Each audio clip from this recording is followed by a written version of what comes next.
Welcome to a sparkling new podcast from Mike Parry and Mike Graham. We're the two Mikes. Actually, it sounds even better when you do it Dullsville, because when you try to be happy and excited and energetic, you sound pathetic. I want a double-sized washing machine.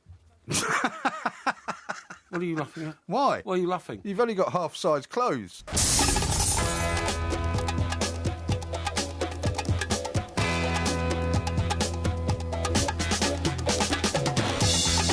Good morning, I'm Mike Graham, he's Mike Parry. You're listening to the two Mikes on talkSPORT. West Ham's chairman says the golden days of football are all but over, thanks to the pressures of the Premier League. David Gold says it's now all about bringing in big players instead of developing their own youngsters. Finding the money is more important than finding the talent, it would seem. So, is the West Ham way dead and buried? We'll be finding out. 08717 223344. And shouldn't we just work out that it is a fact of life? Football clubs are losing their identity. What exactly is the point of these academies anyway? They don't seem to bring any players through. We want to hear from you as well. Also coming up on the show, we've got Ask Porky, the one place where you can get problems solved live on air, no matter what they're about. Plus, we're finding out about the latest holiday scam as well, as people start jetting off to the sunshine. You're listening to the two Mikes with me, Mike Graham, and Mike Parry on talkSPORT.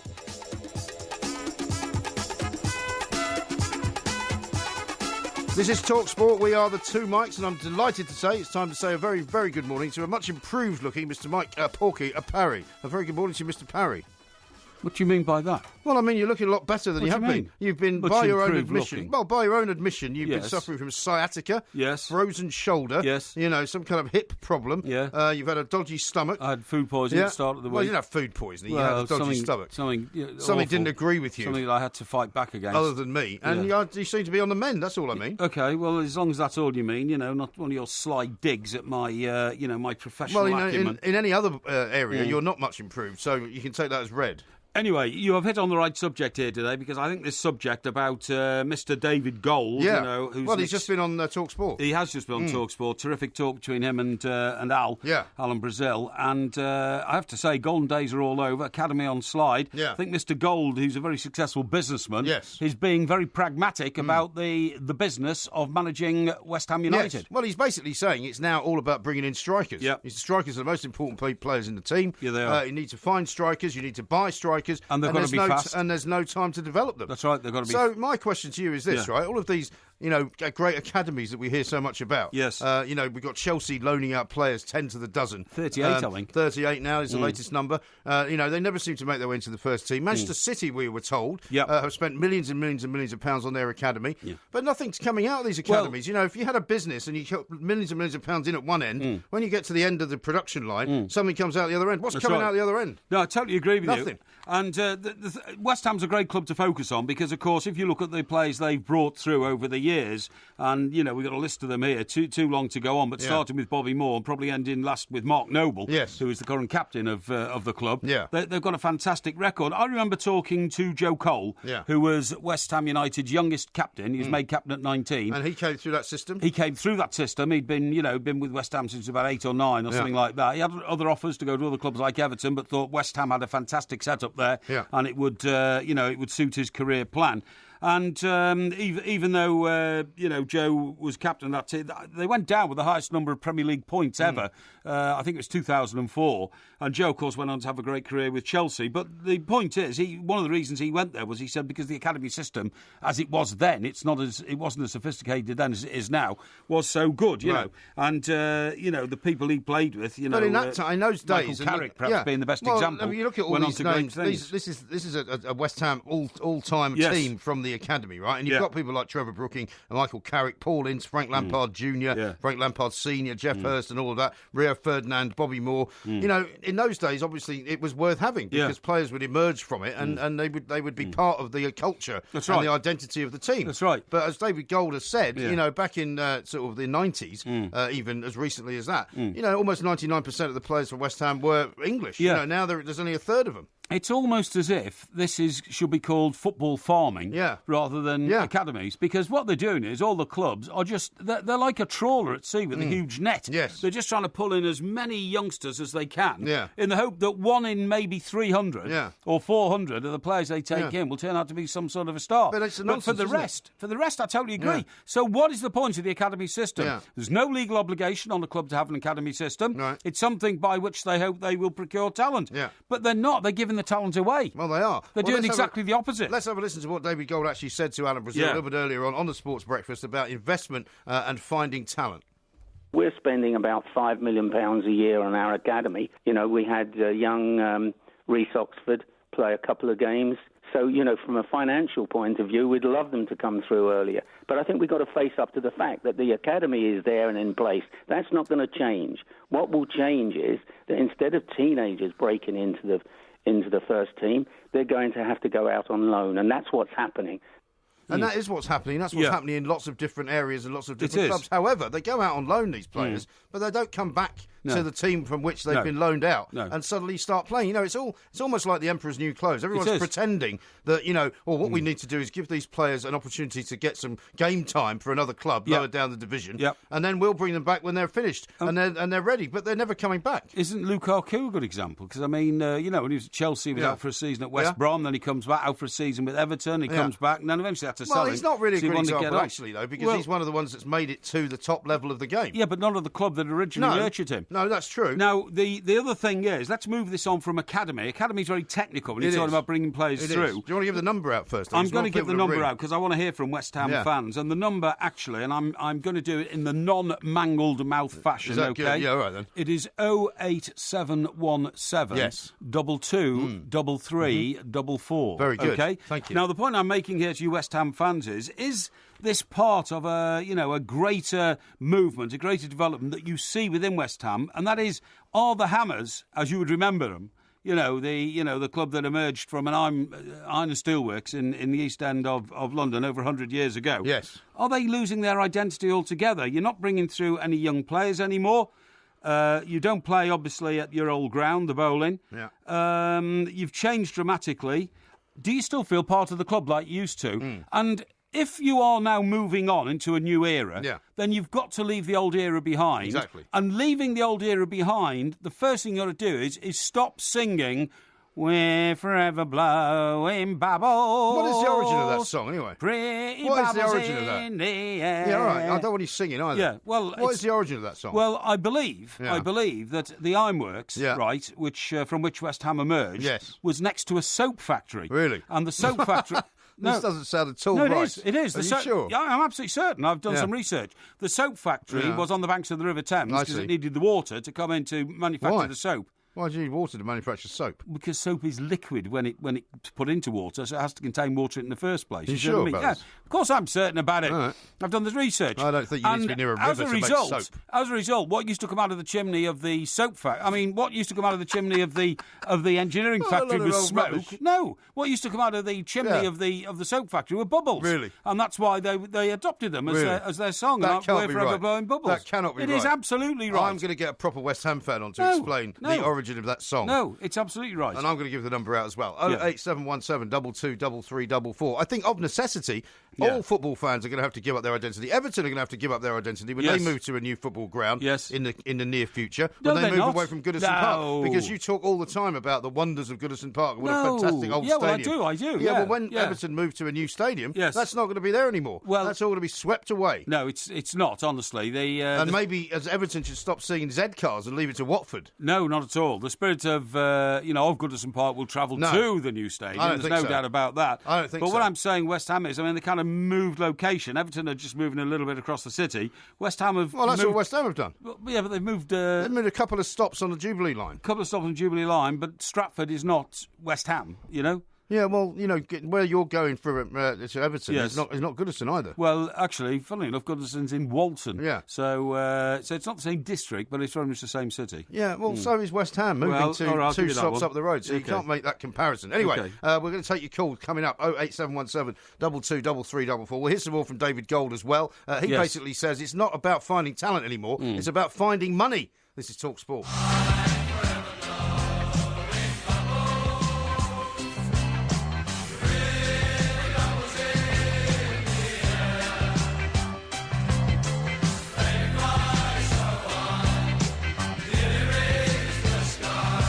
OK, folks, this is the Two Mikes. We're on talkSPORT and we are with Wicks. Now then, buy one, get one free on all Cuprinol wood care. Hurry, because the offer ends on Monday. Thank you very much indeed. I can just see the scene now down by the banks of the River Thames. Yes. You know, the old chimney puffing smoke out on the one side. That's right. And on the other side, a lot of bubbles coming up. That's exactly like where it something came like from. Charlie in a chocolate factory. No, that's exactly what where a it load of rubbish. From. Well, don't be ridiculous. If you're a manufacturer... I'll tell you where else it used to happen. We used to see it. Port Sunlight. So Port Sunlight is on the Wirral. Port Sunlight. Yeah, it's part of Unilever, you know, the huge industrial complex which was founded on the banks of the River Mersey in near Birkenhead, actually. Yeah, all right. Can you get on with it? We've got a lot of calls to take. And we saw the bubbles coming out of the factories there. Yeah. Did they make soap there, then? They make Sunlight Soap, which is the world's most famous soap. Sunlight Soap? Sunlight Soap, Are you sure? Yeah, absolutely certain. I've never heard of it. Yeah. We're going to talk to a couple of West Ham fans. I'm going to ask them about the origin of the song. But how about this, first of all, from Russ, to kick things off? We've got loads of tweets coming in. Don't forget, ask Porky later. Yeah. Upon hearing Porky's list of ailments, my missus burst into laughter. Most amusing indeed. She reckons Porky's a hypochondriac. That's very nice, which I think is absolutely spot on, Russ. Yeah, thank you very much indeed. You know, hauling myself out of bed at 4:30 every morning to get into these studios. Well, you don't have to get up at 4:30. You don't start the show till 10. I have to prepare. Nonsense. Right. Absolute rubbish. Let's talk to Graham, who's a West Ham fan. Yeah. Graham, a very good morning to you. Welcome. Good morning. Yeah, hiya, Graham. What do you reckon, Graham? Well, what do you want to talk about? You want to talk about the origination of... well, I'll tell you what, let's kick off with that. Tell us, first of all, what's the origin of the song? Well, it dates back to when the song was barely off. When it was written. It was obviously a very popular song, if you would like, number one in the hit parade at the time. We had a player there who had tight curly hair, left back.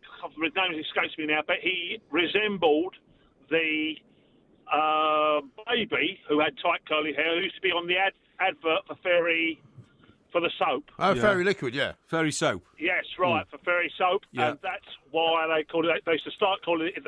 his nickname was Bubbles. Yeah. And they started singing on for a player Bubbles, I think just before the 1920s. Okay. So nothing to do with a factory by the river that had bubbles coming out of a chimney. Absolute garbage. No, it's not. No, it's not. It's not, honestly. Absolute rubbish. They already had the bubble aspect of it before this lad turned up with his tight black curly hair. Right. Yes. Right. Secondly, Graham, thank you very much for straightening that out for us. Secondly, I hope you would have heard what David Gold had to say about how West Ham now has to go all out for strikers. They have to find money rather than finding talent. Is that something that you're happy about? Well, I'm not happy about it. I think there's two main reasons. The one reason is that the academy, especially since Tony Carr left, has never been run as well. We're not recruiting tight enough to the area, and I'll give you an example of that. For instance, in Basildon, where which is real West Ham country in Essex, there's a Chelsea academy there. Mm-hmm. Now, the top clubs are going in, and I can give you an example. I can't name the player, but I can tell you about 4 years ago, West Ham had a top-rated 14-year-old there. Mm-hmm. Now, he was attending the West Ham academy, and Chelsea tried to pinch him. And Chelsea approached the parents of the player and said, we want him to come over to Chelsea every week. And the father, I think he was unemployed, said, I can't afford to come from where I live to Cobham on like 2 or 3 times a week. Right. So, I'll give you the boil and end of it was, Chelsea said, don't worry, we'll buy you a house. They bought them a house in Cobham. Yep. So you can imagine how much that cost. Yeah, right. Well, is that an allegation or... West Ham aren't in that market. Right, okay. Well, it's an anecdote, isn't it, about something that probably happened. We're not accusing Chelsea of doing anything wrong. No. But what people are saying to us, Graham, is that the academies. I'm saying I don't see the point of these academies because they don't seem to be producing any real players. Exactly. So you might as well do away with them, mightn't you? Not. Well, what's the point of them? Come on. I can't see the harm it's doing. What harm is it doing? Well, the harm it's doing is that Mr. Gold says it's sucking £5 million a year out of the club, OK? You could do a lot with £5 million a year. It's also giving false hope to an awful lot of youngsters who are going to get nowhere. £5 million a year now is peanuts to you say that, but if you had a scouting team, right, going around Europe that cost a couple of £1 million a year, I bet you'd get better results in finding players than having an academy where they don't come through. Doing with the $5 million. What do you think they're doing with the $5 million? That's exactly what they're doing with the $5 million. No, they're not. They're running an academy with very expensive coaches who are top people. I'm telling you now that they've got scouts going all over Europe. I'm sure they have, but they could have more. Well, or they could spend the money some other way. Graham, listen, thanks for kicking us off there. I mean, a lot of people are saying things like that it is as you described it, a kind of a trawling net. Absolutely. So they hope that they find the next Gareth Bale or the next Wayne Rooney, or the next I don't know, David De Gea or something like that. But they're not doing that at the moment. It seems to me that all they're doing is employing lots and lots of people, and maybe creating jobs in the community and all of that, and giving lots of hope to lots of parents with kids who might become footballers. But it's not happening for them. All these kids are going into the academy every day, hoping that they're going to emerge as a star. A lot of people, by the way, on the text and tweets, I'll read a few out in a minute, making the point that Southampton have a very successful academy.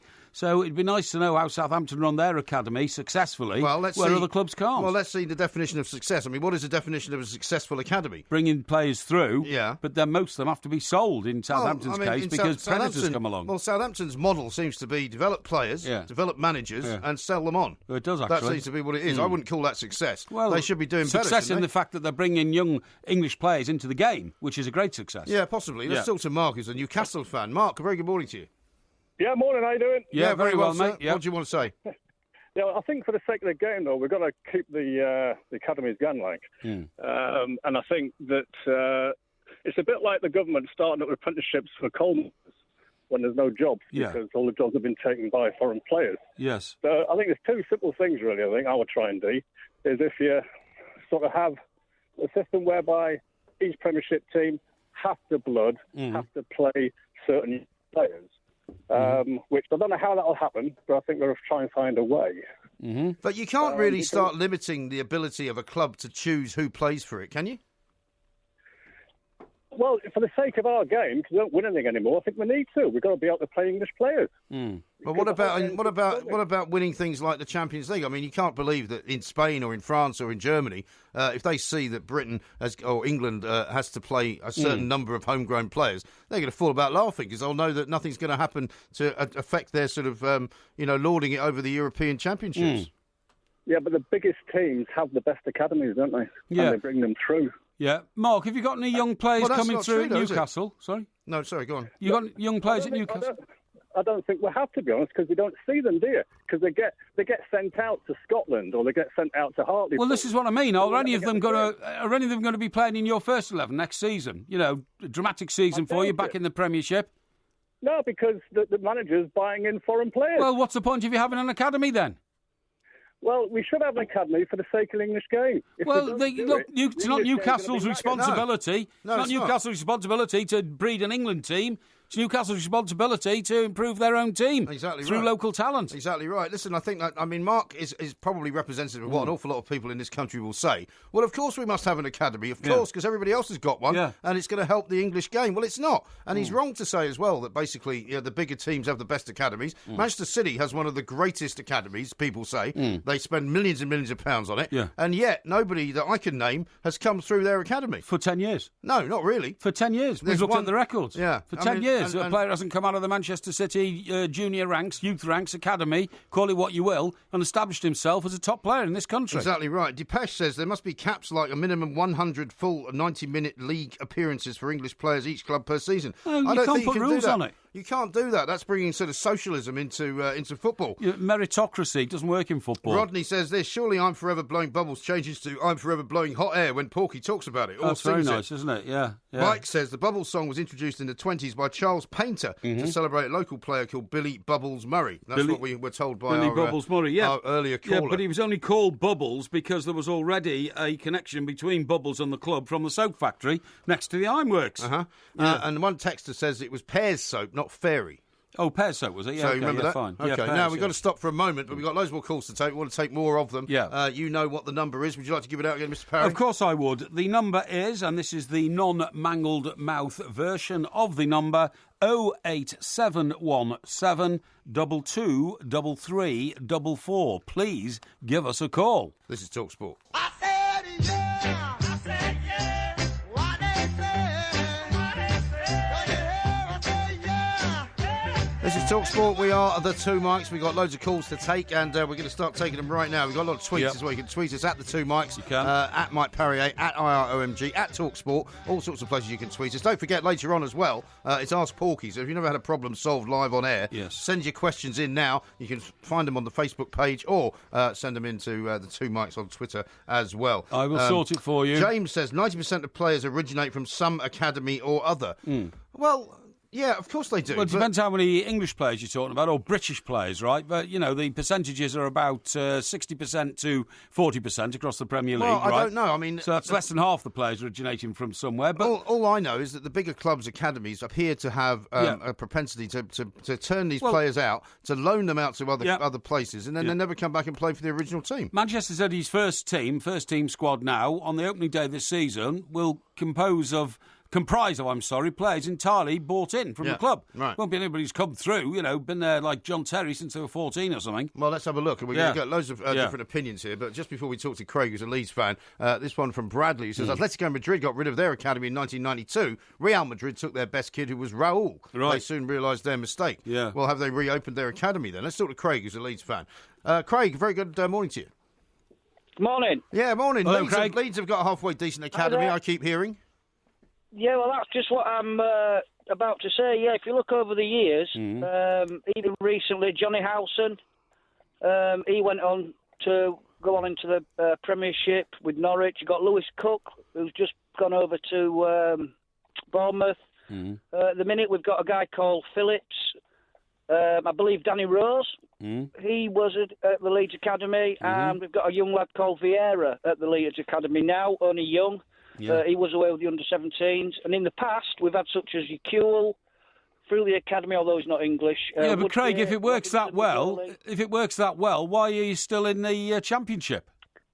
Yeah, well, that is a good point, but that's a lot to do with the management. That's a good I'll question. agree with that one, Porky, because you're right as always. Yes, exactly. And what I'm saying is... stop this Porky loving. It's Thursday. Yeah. I mean, look, I wish you luck with this, and I hope you develop some great players. But at the end of the day, your bosses are going to come to the same conclusion as the Championship managers, and that is, actually, the best players have to be bought in. Well, yeah, that is true. But I think also over the years, because we was out of the Premiership, I believe if we had still been in him, a lot of them players would never have had to leave, such as your Lewis Cooks, your Phillips, your Danny Rose, and all them sort of players. So hopefully we can have a good season this season anyway with our new manager. Yeah, so basically, Craig, what you're saying is the Leeds Academy works for Leeds in the sense that a lot of the players who come through your academy end up playing for Leeds. And then obviously at the minute, because they're of such a good quality that they get brought up through there, they end up moving on to the top of clubs in the But Craig, I don't see the point of that. But it won't work like that anyway if you get to the Premier League. And by the way, Craig, I know you've gone now, but congratulations on getting your ground back. Because Leeds United just bought Ellen Road back. Yes, I see that. And I'm delighted to say that that makes them a stronger club because we need a strong Leeds United. I hope we get to the Premier League. Let's talk to Darren, who's a West Ham fan. He's not happy about what David Gold had to say. Darren, very good morning to you. How you doing? All right? Yeah, very well. What were you unhappy about with David Gold? I'm very unhappy with what David Gold has said because I'll tell you what it is, right? We're West Ham supporters, our whole family. We've just renewed our season tickets. We'll be going up to the stadium, okay? But my boy, my 11-year-old, he actually plays for an academy. Okay? Right. He's been there for 3 years, right? And he's about to start his 4th year. Now, when he gets in from school, I'm going to say, here, guess what, son? Our chairman reckons that all that stuff we've done, we've been wasting our time because he reckons academies ain't good enough for the English game, right? Now, David Gold is just like the Premier League, yeah? They don't give two hoots about English football. They don't give two hoots whether England fail. They just care about money. And David Gold is the same. Don't they care about success, Darren? Don't they want success for West Ham? I mean, Mr. Gold's got enough money, to be honest, and I'm not sure how much more he needs. I think he would like to see a very successful West Ham United. And he realises the way to do it is perhaps not to spend $5 million a year on an academy.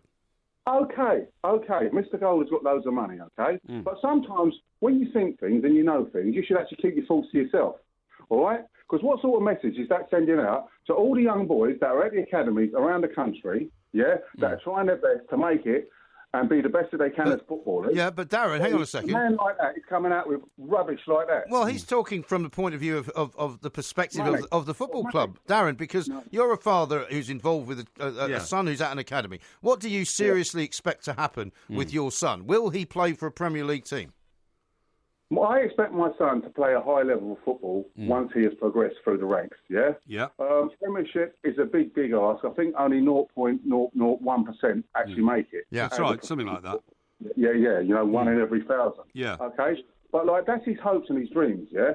And for our chairman to come out with that, it's wrong. Hang on, Darren. I mean, Mr. Gold is the custodian of West Ham. Well, he is. He's also a West Ham fan. So I really don't think he's going to do anything which is going to, torpedo anything that's happening at West Ham United and send it backwards. Well, I think he's being pragmatic. Well, I think he's just being honest, apart from anything else. I can understand why Darren's upset with him, because his own son wants to be a success by going to an academy. Of course he does. But I'm sorry, the reality seems to me to be that the academies don't really work. That's right. Let's talk to Mike, who's a Man United fan. Hello, Mike.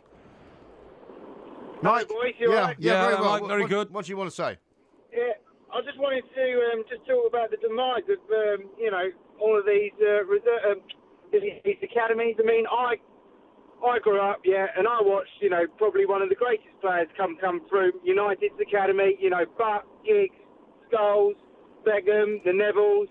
And it's never quite happened since then, though, has it? I mean, everybody talks about that incredible year. Yeah, 92. No, absolutely, and I watched them reach their echelons by winning the European Cup in Barcelona. Yeah. But my point that I'd like to make is it down to where, the origin of the manager? Because from my point of view, if you've got British managers, then they seem to be, like the great Sir Alex, more interested in homegrown youth, whereas with now our foreign managers, it's a quick fix in terms of they're happy to spend the money because they want quick domestic glory and they want European glory. Whereas, British managers might... I don't think that's the point, no. I disagree, Mike. I think it's about the type of manager rather than the nationality, because, let's face it, Sir Alex Ferguson had been at Manchester United for a very long time. His interest was in producing great players for Manchester United, not for Wales, not for Scotland, not for England, and not for Northern Ireland. In fact, quite frequently, he withheld those players from playing in friendlies for those particular nations. He was a very lucky manager, Sir Alex Ferguson. He was. His crop of youngsters came through, the like of which we'll never see again. Exactly. And the other... And Mike, you're right to say, and some of the managers now don't have time to develop players because they know they're only in the job for a couple of years, and if they don't get results, they're out. But to counter that, when Ferguson first arrived at Old Trafford, one of the first things he sorted out was he told United that they needed to sort out their youth system, and he made that one of his priorities. Yeah. Now, he didn't know that he was going to stay for such a long time because if you remember, I think it was if it wasn't for the 1990 FA Cup win, he would have lost his job. Yeah, he would have done. Anyway, fascinating stuff, Mike. Thank you very much indeed. We've got loads more calls to take. We will take some more calls after 11 o'clock. 08717 223344. How about this from Billy, who I think is slightly under the impression that we don't know what we're talking about. England just won the Under-20s World Cup. These jokers are saying the academies don't produce talent. Yeah. Top journalism. Well, actually, Billy, what we're saying is that they don't produce players for Premier League clubs. No, they don't. For which they are supposed to. They don't. Winning the Under-20 World Cup is all very well, but we've said before many times, winning youth cups doesn't necessarily lead to anything. That's right. At all. That's right. So thanks for your input. Yeah. This is talkSPORT.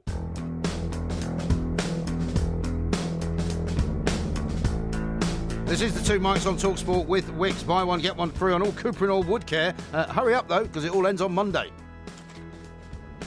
This is talkSPORT. We are the Two Mics. We've got loads and loads of calls to take still on the subject of what David Gold had to say about West Ham's academy and about the ability that they've got to buy in players. We're going to come back to that in a little while. We will. But so do hold your horses if you want to talk to us about that. Because right now we're going to talk to Ian Herbert from the Daily Mail. He's been very busy actually lately. He's been writing a whole series of articles in the Daily Mail. One of which caught our eye big time a couple of days ago. That's right. Which was the expose of the Russian hooligan problem. Yes. Ahead of the World Cup next year. Yeah. Ian, a very good morning to you. Welcome. Good morning, yeah, great to be on. Yeah, no, great. Ian, We much finally managed to indeed. track you down because you seem to have been all over the place, writing about doping in Russia, and corrupt FIFA, corrupt FIFA in Qatar. Yeah. I mean, it's safe standing. I mean, is there anyone else working for the Daily Mail apart from It's you? all going off. There's a lot going on in the world, right? There's a lot going on.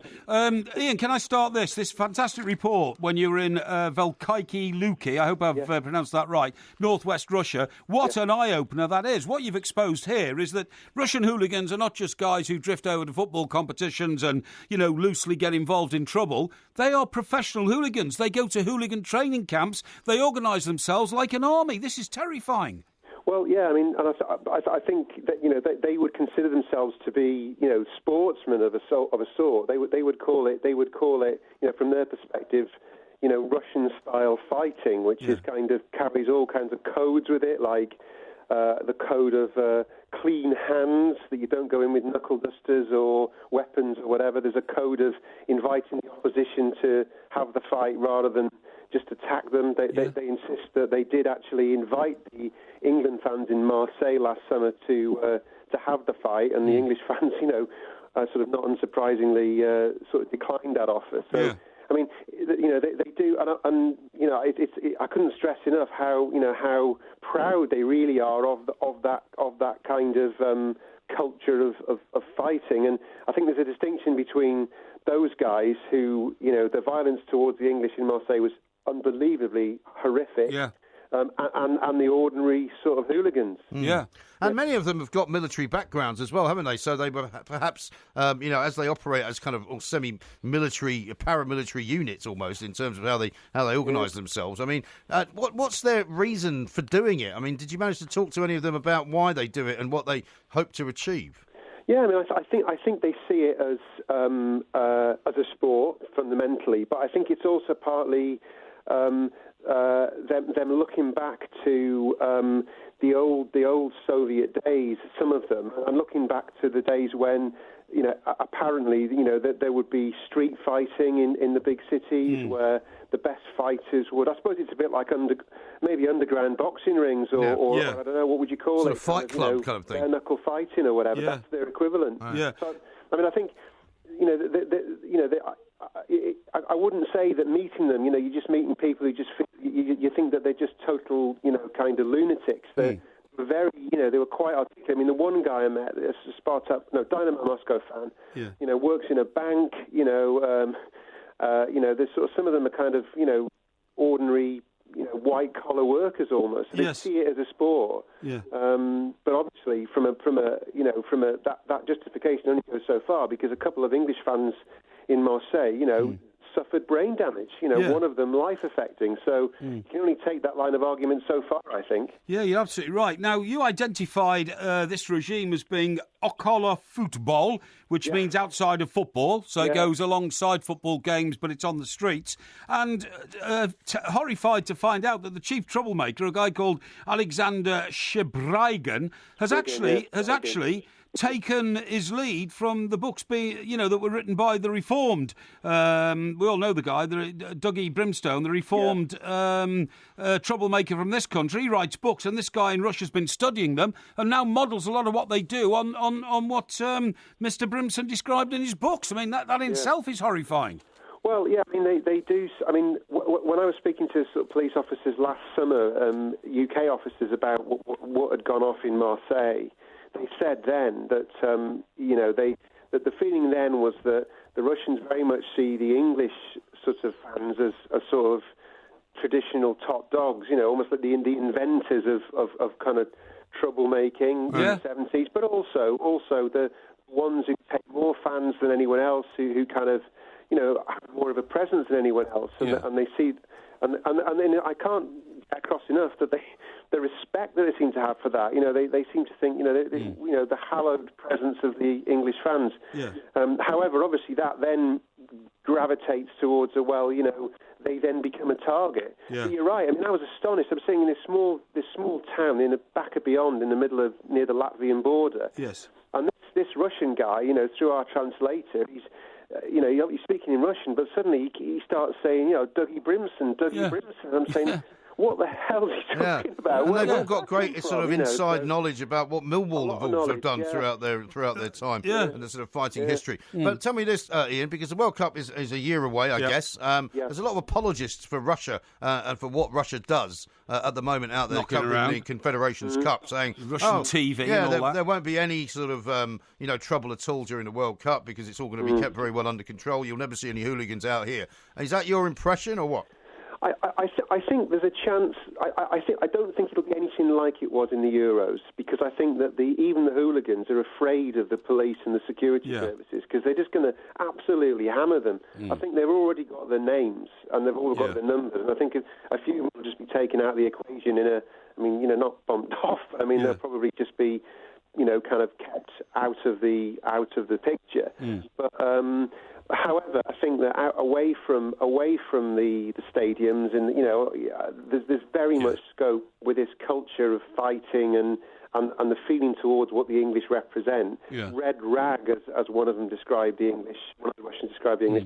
I think there is scope for trouble, away from the stadiums, probably more so. And I think probably the message is, I think a bit of deference is required, a bit of tact is required in terms of, and I've written this for the men a few times, just not going out there and giving it too much of the of the God Save Our Queen. I know people are proud of England, and we all are, but I think there's probably in their country, just be careful really about how you go about supporting the country. Well, I agree with you on both scores there. I think Mr. Putin is so determined this is going to be, the best ever World Cup, that he will deploy forces on the streets to make sure anybody gets in the way, they will get their skull cracked.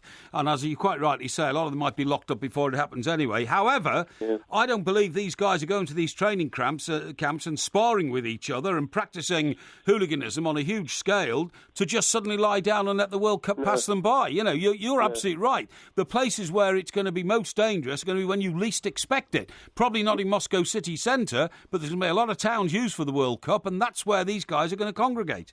Yeah, and I think that's right. I think that's right. One of them said, suburban trains, or suburbia, or obviously it's difficult to know where fans are going to be. But I think you're dead right. Yeah. I think what's different as well about this tournament to say the Euros in France is that from an English perspective, it's going to be much harder to go out there without a ticket, because there's a rather complicated system of getting tickets where you have to get a fan ID to be able to get the ticket, and your visa is dependent upon having a fan ID. So I think if you've got tickets, it will be very easy to get out there and get a visa. It won't be the usual sense of it's very difficult to get to Russia. However, if you haven't got a ticket, you'd have to try and get there on a tourist visa. And I imagine that around the time of next June, July, that might be quite difficult to get. Indeed. Interesting stuff. Well, Ian, listen, thank you very much indeed. I'm sure we'll be talking to you many more times between now and the kick-off of that World Cup. A couple of quick tweets for you. One from Tony on the subject of academies. The question should be, how can the elite academy start producing elite players? Should we scrap schools because results are bad? Well, it's not quite the same, is it? The schools are not actually failing in their duty to educate the great public. No, they're not. What they are, and they're not failing in their duty to produce children who can go on and go to further education. So they're doing their jobs. These academies don't seem to be. I wonder if academies just recruit children too young. You hear kids of 7 and 8 signed up to schools, signed up to clubs. And I just think, well, hang on. That is so mortifying, for a kid to say, well, from the age of 8, I was with City, but I got released by the age of 16. Shouldn't these kids have much more freedom of choice in what they want to do, right up to the age of sort of 14, 15? I think a lot of that has to do with the parents as well, and the clubs who want to spot them very, very early. But we'll take some more calls on that coming up in the next hour. Certainly will. We are also, of course, got lots of other things going on, including Ask Porky. We've got lots of great questions, but if you want to get one problem solved, now's the time to do it. Tweet us at the 2 Mikes. Indeed. This is talkSPORT. Indeed.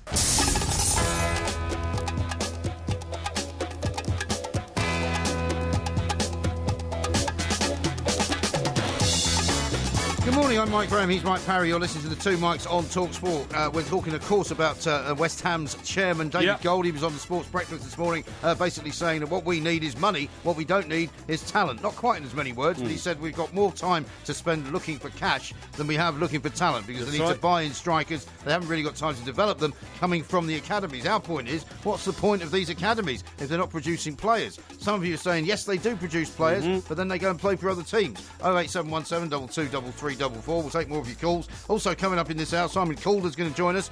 He's a travel expert. He's going to tell us what the latest scam is for Britons travelling abroad. And of course, it's time for Ask Porky coming up. It certainly is. A little bit later on. So if you need a problem solving, if you've got a dilemma that you've never known how to sort, Porky is here to do it. Tweet us at the two Mikes, or go and find our Facebook page of the same name and send it to us there. You're listening to the two Mikes with me, Mike Graham, and Mike Parry on talkSPORT.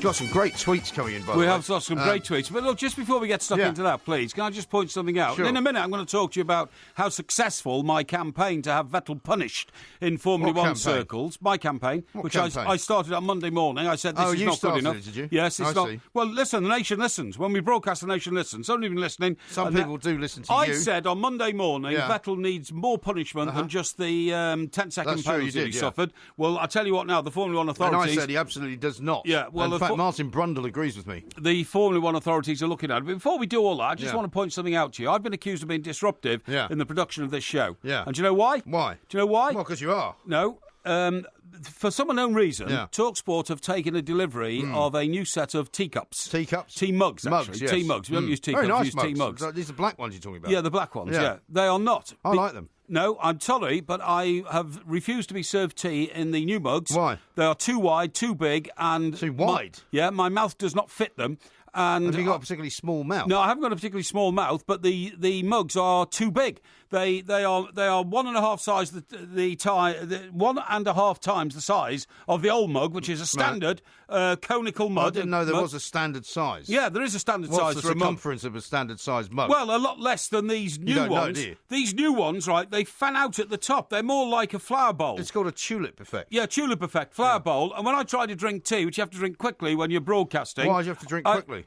Because I have a lot to say. Yeah. And the tea is starting to emanate into the corners of my mouth and to dribble down my chin. Now, this is not good enough. Well, in your beard and everything. No, not in my beard. I never let it get that far. You've got a beard on your chin, haven't you? I know, but I have to dab the sides of my mouth before it goes any further. I don't wish to know about this kind of ghastly stuff. Well, I'm telling you, this is hopeless, and I've now... Well, the reason I haven't got a cup of tea right now is because Ross has been sent off, dispatched to find a small mug for you. That's right. I've said I'm not having any more tea in the tulip-sized mug. They're too big. They're inefficient. It's not tulip size, by the way. What? It's not tulip size. Tulip shape. Tulip shape. Yeah, which don't suit me. Go and get me... Maybe you should get you a tulip-sized one. Maybe that would be good. No, get me the standard mug. With tea in so it. The standard mug is coming. Now, if anybody thinks I'm being petty and small-minded here, I am not. Yes, you are. And as a result of, getting a bit of barracking from the production staff here, I'm going to put out a picture of the comparative size of the two mugs. All right. And I would gladly appreciate some feedback from the audience, please.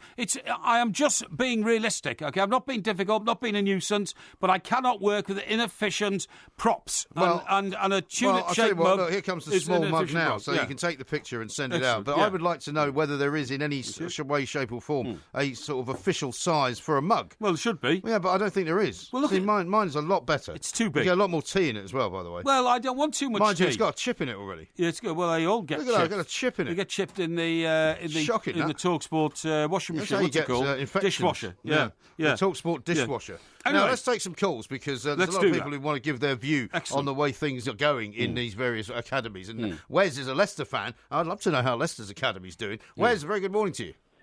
Good morning, how you doing? Yeah, very well indeed. Now that we've got the mug situation sorted out. Yes. Yeah. What do you think? I mean, how is Leicester's academy? How does that work? It's working okay, but we're still buying a lot of players in from everywhere else. They're all coming from Europe. Mm-hmm. But I've got an idea. I've had it last year of how to get all the academies up and running over the next 15 years. Yeah.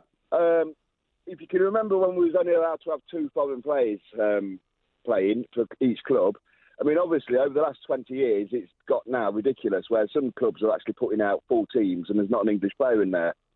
So my idea would be every club in the league, not just the Premiership, would only be allowed to have 20 foreign players on the books. Mm-hmm. And then over the next 15 years, one place would be knocked off. So 14, as you go down. Yeah. So in 15 years' time, every Premiership club and every club in England would only be allowed to have 5 foreign players. Well, what about when we play in Europe? Wes? Why are we shackling ourselves against success in Europe?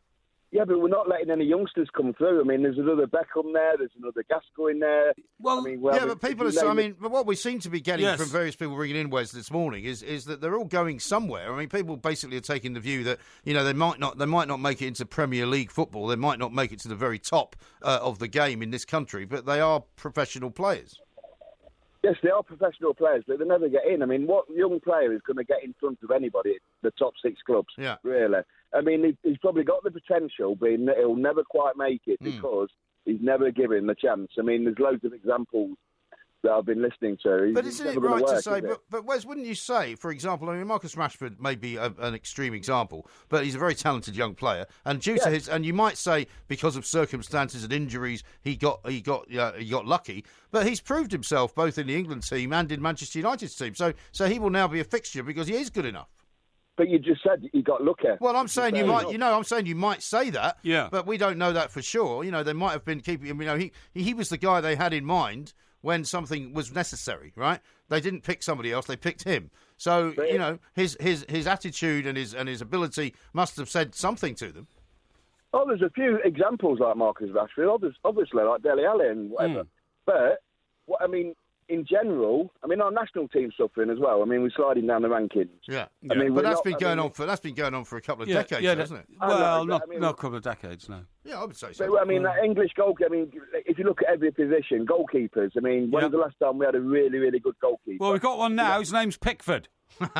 Yes, I know. Maybe. Last time, Joe Hart, unfortunately, he was our best keeper, and then he sent out on loan. Because the foreign goalkeeper came in to take his place, he was better. Yeah. How many other budding goalkeepers are out there in the number 2 or number 3 position that probably will be the next Peter Shilton? I actually think we've got more good goalkeepers now than we've had for a long time. Let's have a quick word with Tim, who's a Spurs fan. Yes. Tim, very good morning to you. Good morning, gentlemen. How are you? Yeah, very well Tim. Indeed, Pretty Tim. good. What would you like to say? We haven't got a great deal of time, I'm afraid. All right, I've got 2 very quick points. I'm a Tottenham fan, and if you look at the players in Spurs, Harry Kane, Harry Winks, Josh Onoma, Ryan Mason came through, Cameron Carter-Vickers all played for the first team. We've got Kyle Walker-Peters coming through, Marcus Edwards. Obviously, some of that is to do with Pochettino. He's obviously a very good coach, bringing young players through. Mm-hmm. But my other point being, you've also got to look. Spurs have had a net spend of $5 million over the last 5 seasons. They have bought players in, obviously, and sold players on. But my other point being very quickly is about West Ham. Mm-hmm. I just think it's laziness. Historically, East London has been a massive, massive catchment area for players coming through. West Ham approved that years ago. Yeah, it has, yeah. And to me, they've got ideas of grandeur. They're just trying to buy success. They're in a stadium that was paid for by the taxpayers. They're not paying a lot for it. It's just laziness from West Ham's point of view, in my eyes. Well, I don't think it is laziness. I think what Mr. Goldie's saying is that, the amount of money that's put into an academy with very few results, tangible results anyway, the players might go elsewhere, but they're not emerging as local heroes in West Ham, is a problem that's got to be addressed, and it's got to be addressed by most clubs. Yes, I think that's absolutely right. We will come back to this. We've still got lots and lots of calls. A couple of quick tweets for you. This one from Poppies, who says, we should send Porky to Russia as a peacemaker. His anecdotes will bore the hooligans into submission. Oh, that's very nice, isn't it? And one from Patrick, who says, Porky should apply for the host of Jack and Ori. He's great at spinning a yarn, and by the time the show ends, he's always proved wrong. Yeah, there's got a few supportive texts here about my mugs. People saying, you're absolutely right there, Porky. A standard-sized mug, much, much better than the tulip shape. Thank you very much indeed. Plenty of support on that side. Who said that? I can't read his name. Oh, you can't read the name? Well, you haven't made it up, have you? Patrick? You haven't made it up, have you? Eh? You haven't made it up, have you? Patrick. Where? Patrick. Yeah, he sent in that.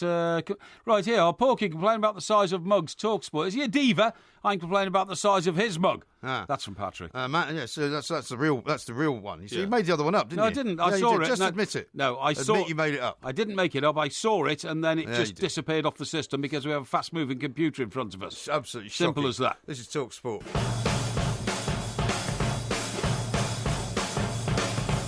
Right, here we go. This is the 2 mics. We're on TalkSPORT and we are with Wicks. Now, buy one, get one free on all Cuprinol wood care. But hurry up, because the offer ends on Monday. Indeed it does. Ask Porky coming up a little bit later on, so you know what to do. Send in your questions to us, and you'll get them read out live on air. Richard says this about your ridiculous thing about the mugs, right? He says the standard size for a mug is... and he calls it a Mike Parry. Oh, really? That's very nice, good. isn't it? Yeah, I see. People not taking it seriously again. It's all about feeling comfortable in your workplace, OK? Is that right? And I'm a perfectionist when I'm in my workplace, and if I don't feel comfortable, I have to do something about it. Others may sit there and suffer. That's not for me. Now then, Amanda from Kingston upon Thames has taken the trouble to text in. I think you should at least listen to what she has to say. Of course I have. I don't believe that a flower pot size would be too small for Porky's big mouth. Is that right? Yeah. Well, thank you, Amanda, for being such a wonderfully kind lady from Kingston upon Thames. I went there once. I won't be going again. What did you go to Kingston for? Was it Crown Court? No, I actually went to Kingston because you have to pass through Kingston to get to Skye, where we were last Monday morning. Skye? Yeah. You don't have to pass through Kingston to get to Skye. You do where I live, where I live, in Stockbroker That's a typical thing for you to say. Yes. Just because you have to do it, you think everybody else does. Well, you know, I didn't go via Kingston. Well, I don't care where you... I came through Hammersmith because I live in London. Kingston's actually a very nice place. It's on the river. I've got some bad news for you, actually. It's on the river. It's a nice bridge. I've got some bad news for you. That they are now going to be expanding the cycle superhighway scenario. Yeah. And they're going to be putting one in down in Croydon, which is about not a million miles from you. No, so you're going to find yourself being chased all the way down to Stockbroker Belt, Surrey. Why have you suddenly told me that? Because I think you should know. You suddenly learnt that, have you? Well, I read about it this morning. You read about it this morning, yeah. OK, I don't wish to know. Thank you very much indeed. Well, I'm just trying to keep you informed. Now then, let me read this to you because this is very relevant. Is it? Quite recently, some new political memoirs were published. Memoirs? Yeah, and it revealed that Mrs. Thatcher, wherever she went in the world, even if she had an entourage of 50 people with her, would always make her own bed in whichever residence or hotel she was staying in. Really? I think that's very commendable. Well, it sounds like something she would do. I do that. Do you? I do that all the time. That doesn't surprise me. Now, listen to this. But you never stay anywhere, though. I do. No, you don't. Last time I was in the Chester Grosvenor. I stayed 2 nights. I made the bed. Grosvenor. Yeah, the Grosvenor Hotel Chester, the Dorchester of the North. Dorchester of the North. I made my bed on both mornings. Why? Now, yeah, I did. Why? You're in a hotel. You got a chambermaid. No. What's a chambermaid for? You go in the shower and you come out the shower. I cannot stand coming out of the shower and seeing a ruffled, unmade bed. Why not? It's like looking at Tracy Emin's, art. Right. I mean, it's just not for me. Tracy Emin's what? Art. Right. You know, she made the unmade bed, Tracy Emin, you remember? That's true, yes. Right. So what I do is, when I get up, the first thing I do is I pull back the duvet and the sheets and everything, and I straighten them all out and I flatten them so it looks like a made bed. Now, I don't make the bed. So you mean you undo the bed, in fact? Yes, I do. Yes, I... You just almost strip the bed. No, I don't. I fold it back so it looks neat and tidy. That's what I do, right? Now, the reason I do that is because... Why, though? Well, I'll tell you why. I can't bear to see an unmade bed. I think it's sloppy and... scruffy and uncouth. Right. But secondly, I don't remake the bed because I realise that the chambermaids have to make it a certain way. Yes. And somebody comes around and inspects the way they've made the bed afterwards, and it won't be made the way I make it. So I let them make it. Well, do you have some special way of making a bed? Well, I'd keep it neat and tidy, but they have to sort of fold all the covers under and all that kind of stuff. Well, also, when you get into a hotel bed, it's one of the greatest things in the world, isn't it? When you sort of have to kick it open, as it were. Well, that's one of the great things to do. It's like opening a human envelope, isn't it? You know what I mean? What? It's like opening a human envelope. Getting into bed in a good Sounds hotel. like something Hannibal Lecter would But say. anyway, listen to this. According to Michelle Devlin, who's the general manager at the 5-star Edgerton House Hotel in Knightsbridge, London, only 5% of guests take the effort to make their own bed. Well, why should you make your own bed? It's not something housekeeping tends to expect, and a shoddily made bed can be more hindrance than help, which is what I've just said, well, right? Exactly, yeah. Yeah, but I will not allow a chambermaid to come into my room and see a scruffy, unkept, unmade room. Why not? Because I don't want it. So... What, you think that's going to reflect badly upon you? Yes, I do. Why do you care what the chambermaid thinks? Because I have a certain pride in the way I conduct myself in life. Is that right? And if the chambermaid is a lowly paid lady who's working very hard in backbreaking Well, you're business... actually going to tell me you don't leave towels on the floor in the bathroom? Of course I don't. Which is the other great thing about going to a hotel. You just leave the towels wherever you like. No, I would never do that. I'd never do that. Why not? Well, it's just scruffy and unkempt, and I won't do it. Now, I clean the shower when I get out of it. What? I clean around the sink and make sure... What, you bring your own cleaning products? No, I don't bring my own cleaning products. If I know a towel has been used and it's going to be... If you know it's been used? Yeah. What do you mean if you've used it? If I've used it and it's going to be washed, then I use it to wipe the surroundings of the sink. What do you make of these things now? What? You get the signs where it says, if you wish to help contribute to the saving of the planet, you can ask for the towels not to be washed. I can if I haven't used the towel. No. Well, they don't wash them if you haven't used them. No. But you can also ask for them not to be washed even after you have used them. No, I'd always want a clean towel. So you want a clean towel? I always want a clean towel, but if I do say don't clean them, I fold them up neatly and put them on the bathroom floor. I don't throw them like a footballer taking off his muddy shirt. Well, no, but you know how sometimes you come out of, the shower, yeah. and you don't like the look of the way that the bath mat outside the shower is very small. Yes. So you need to put another towel down in order fair not enough. to slip and fall and crack your head. Yes. You just leave that on the floor. No, I'd pick it up again. Why? I'd pick it up and fold it because it's uncouth to leave it there. Now, the other thing is... I don't know why you bother. The other thing is I do not steal stuff from hotel bathrooms. I do take the occasional deodorant or shampoo or something if I'm flying, and I think that would be good for the journey because I want to refresh myself on the way home. What do you use shampoo with for? Maybe toothpaste to clean my teeth or something like that. Or something like that. But I mean, you know what I'm talking about. No, you said you want to take shampoo with I do take shampoo sometimes because I like to keep that in my wash bag for emergencies and that kind of stuff. Yeah. What sort of emergency would require shampoo? Well, I might be... Quick, there's an emergency. Get the shampoo out. No. I might be in my car somewhere and suddenly decide I've got to stay somewhere overnight. Then I know I've got an emergency shampoo in the wash bag. Okay. Now, the other thing is... Does that happen a lot then? What? Does that happen a lot? It happens sometimes. Now, I have never stolen anything from a bar in a hotel bedroom.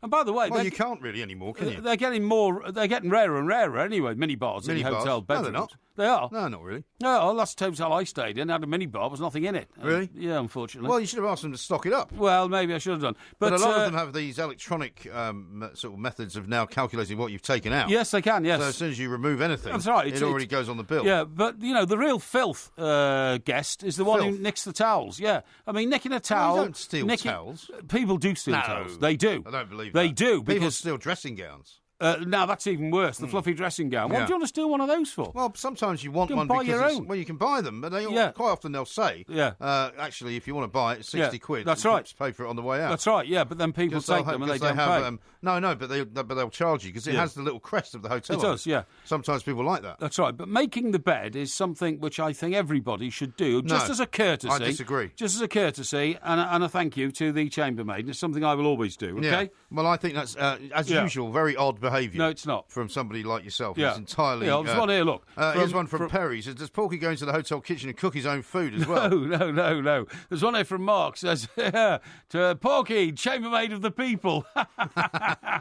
Porky's housekeeper says, Porky certainly does more cleaning in a hotel than he ever does at home. Because you don't actually clean anything in your own house. Well, I always make sure my house is neat and tidy when my housekeeper lady's coming around. In fact, because of my... Do you mean... why don't you just call her the cleaning lady? No, because of my chronic back condition, I had to leave her a note of apology the other day and say, I'm sorry my house is not as tidy as it should be, but with chronic back sciatica pain, it's been difficult to sort of bend down and pick things up and all that kind of stuff. Yeah, so you're paying her extra then, are you? No, I'm not paying her extra, no. Well, why are you apologising then? Well, I'm only apologising that, a row of shirts that I normally leave hung up on a rail were in fact left lying on the couch. So I felt a bit guilty about that, Sounds a right tip, your place. No, it's not a tip. Is that van still parked outside, by the way? Well, we're working on it, don't worry. We're working on it, yeah. Here's one here, look, Porky, I'm ashamed to admit it, but I'm with you on the bed making, arranging in hotels before a shower. That's Ben. Thank you, Ben. Yeah. Just to show that I am thinking the same way as all you guys out there. I don't know why you think that just because a couple of people agree with you that somehow that makes you right. I think it's absolute narcissism of the first order. Yeah. This is talkSPORT. This is talkSPORT. We are the two mics. Coming up a little bit later on, Ask Porky is going to be on, of course. And tomorrow, the Porky quiz is going to be on Poldark, isn't it? It certainly Quite is. excited about that. Certainly That's going to be very good. Rob says, does Porky ever leave the hotel or does he just spend the whole time in there cleaning? No, of course I leave the hotel. I mean, the point is, there's nothing wrong with being polite and, sensitive to the needs of people who have to come and clean your room. Some people are suggesting that you might problem. be putting the chambermaids out of work, actually. No, I don't put the chambermaids out of work. Somebody calling themselves Look at the Light says, isn't a minibar with nothing in it normally called a fridge? Yeah, it is, actually. Yeah, you're quite right, because sometimes they just put the milk in there or something like that. That's not too good, is it? No, with my sciatica problem and all that, Yeah, Brent's mentioned that. He says, Porky couldn't tidy his house because of sciatica. Yeah. When did he get that? He's never mentioned it. Have you ever been tempted to take up yoga? What? Tempted to take up yoga? No. I have, because I thought, well, it's tantric and all yoga. that. Well, apparently you can. What do you mean it's tantric and all that? What exactly is it's tantric and all that about? Well, it's supposed to bend your body in shapes which are very good for all the systems, like your nervous system and your skeletal but your nervous system is practically in a state of collapse. Anyway, guess what? Guess what? Yoga's going downhill because a growing number of yogis, and the yogis are the guys who practice yoga. Those are sort of the teachers, aren't they? There, yeah. Well, we talked about goat yoga the other week, didn't we? The goat yoga that we talked about the other week. Goat yoga, that's right. Where you actually do yoga with a goat attached to you. Yeah, that's right. Sitting on your back while you're doing press-ups and all that. But listen to this. There's a crisis in the world of yoga. Yoga crisis? Yeah. A growing number of yogis are swapping their Bharadavaji twist. Well, that's the main. Is that something like a pretzel? Yeah, that's right. That's the main. One of those Bharadavaji twists. No, the main movement in yoga is apparently the Bharadavaji twist. I thought it was a downward dog. You thought it was what? I thought it was a downward dog. No, it's the Bharadavaji twist. Is it? Okay. And shout. Anyway, a growing number of yogis are swapping the Bharadavaji twist for the painkiller reach, as a study suggested that the ancient practice causes more injuries than anything else in all of the sports combined. Why? It says the surge in popularity of the 5,000-year-old Indian discipline, backed by celebrities such as Beyoncé and Victoria Beckham, has coincided with the tenfold rise in injuries, despite its reputation for aiding physical and mental well-being. Well, this is the thing. I mean, it's not easy to be a very successful yogaist. No. Because you do have to be very supple. You do. It's very good for you, but you have to be in the right sort of state to be able to achieve whatever it is you're trying to achieve. Exactly. Now, it says here, 1 in 10 participants of yoga developed musculoskeletal pain. Musculoskeletal pain, mainly in the arms, and it worsens a fifth of existing injuries, according to the study published in one of my journals. Was that Yoga Weekly? No, it's ridiculous. It's the Journal of Bodywork and Movement Therapies. What's your problem? How often does that come out? Well, it's monthly. Is it? No, it's quarterly, actually. Quarterly, right?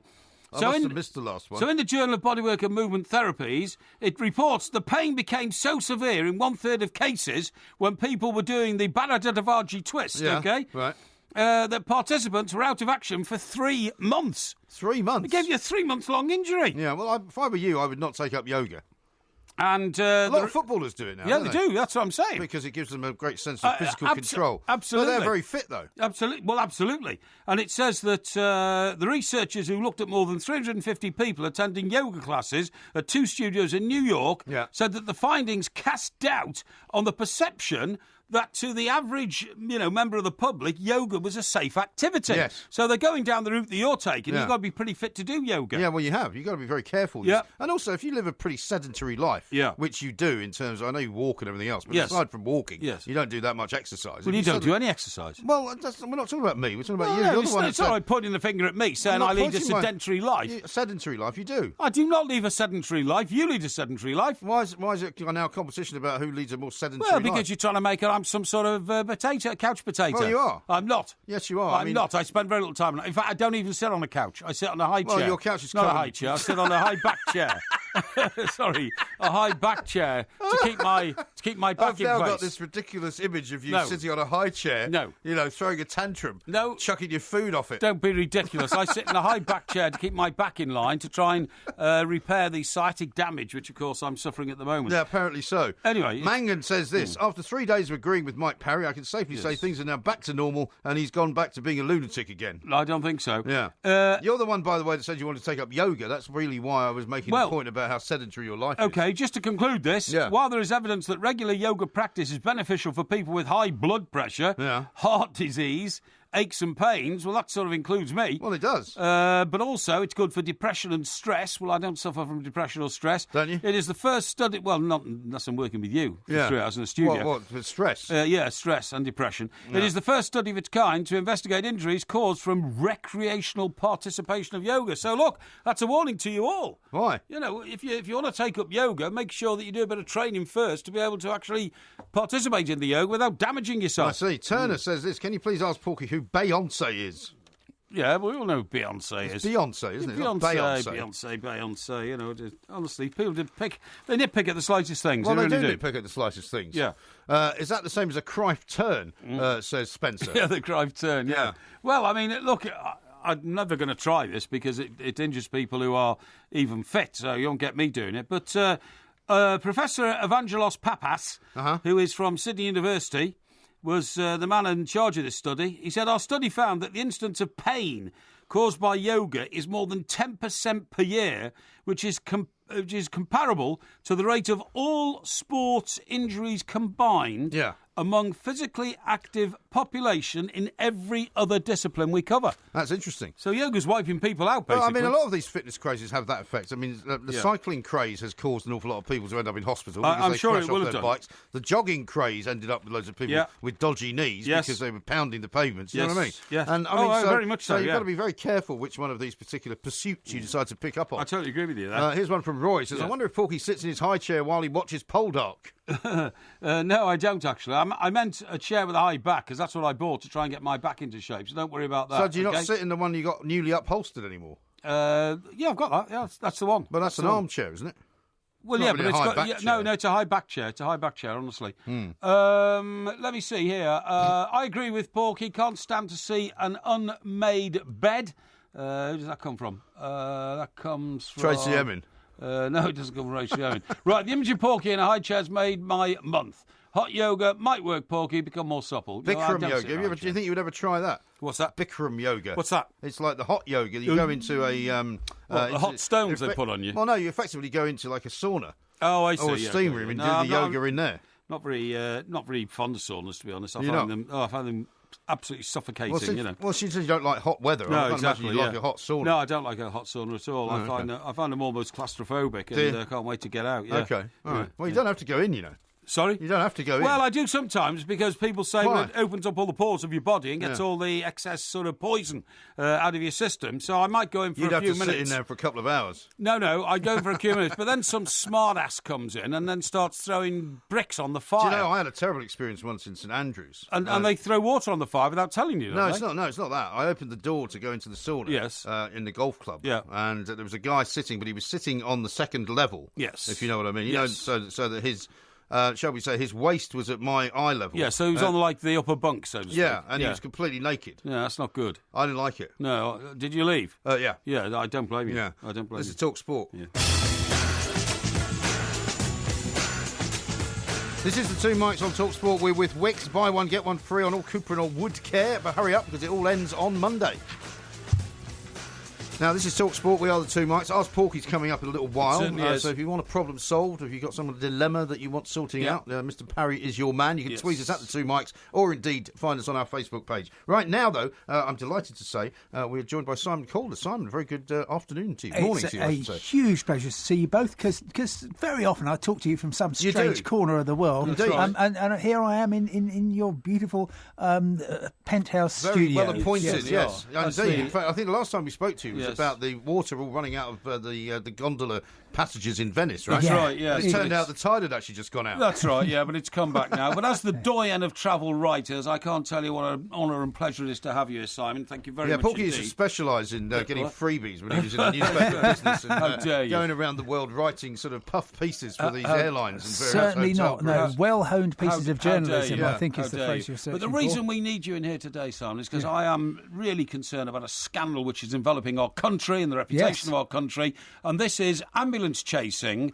holidaymakers who are coming back from places like Spain to be offered the opportunity to complain about food poisoning where food poisoning has not taken place, and the scandal is now elevating so much that Spanish holidaymakers are now becoming wary of accepting bookings from British holidaymakers. It's an absolute scandal. How did we get to this position? Well, it's a national embarrassment was how it was described to me yesterday by the boss of Thomas Cook. And yes, as you say, the hoteliers in Spain are now saying we're not going to sell all-inclusive holidays to British people, because if we do, what seems to be happening right now is that they will say, oh, I got ill, oh, it's all your fault, I only ate at your hotel, so therefore you've got to pay me hundreds, maybe thousands of pounds, and more to the point, you've got to pay the lawyers tens of thousands of pounds. It's become a real problem, and something which I think the tide may now beginning to turn, a bit like the one in Venice there. The holiday industry is now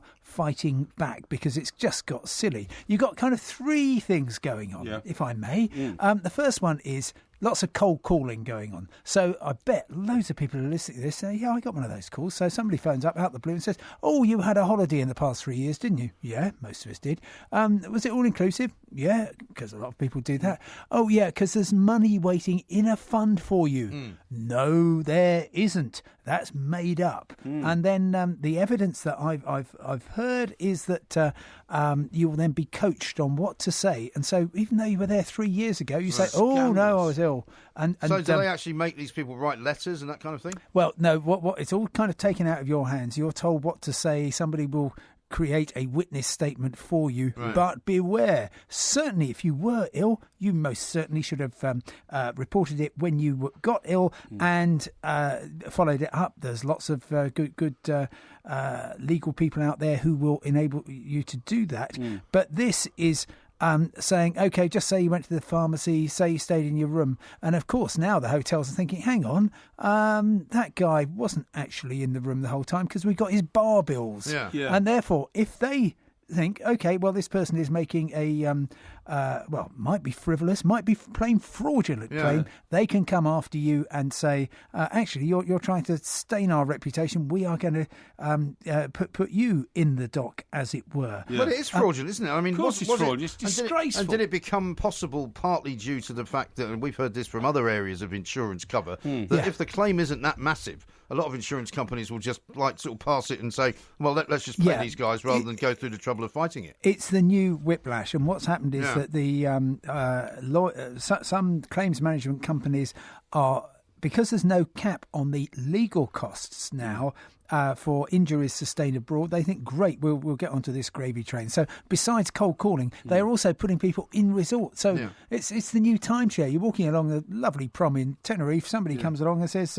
oh, have you been ill? Well, yeah, I had a bit of a funny tummy a couple of days ago. I say, right, here's what you need to do. And then there's other people who've heard about so-called free money around. Of course, there's no such thing.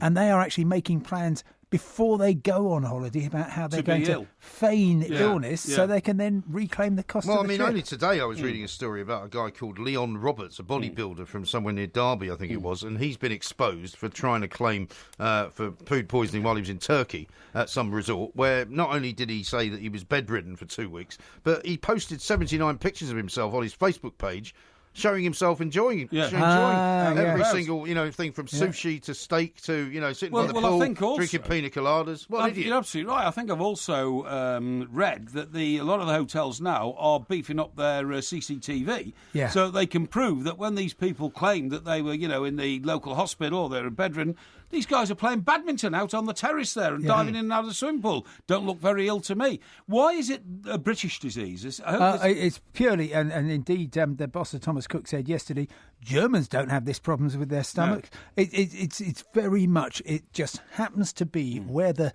legal, where the claims management industry happens to have landed after whiplash claims started. Can the government not clamp down on these people? Well, they say they're going to, but you might have noticed, Mike, they've got one or two things on at the moment they're trying to sort out, and this isn't necessarily top of their list. But if of course the rule is, if you get sick abroad and you think, I know what it was, I stayed in an all-inclusive, certainly please claim for it and please report it at the time so they can do something to sort it out. If someone comes after you and says, oh, were you ill? Then be very careful, because it will return to bite you if it's not true. Speaking of all-inclusives, I'm told that Greece is now kind of beefing up the all-inclusive deal, which they didn't used to do.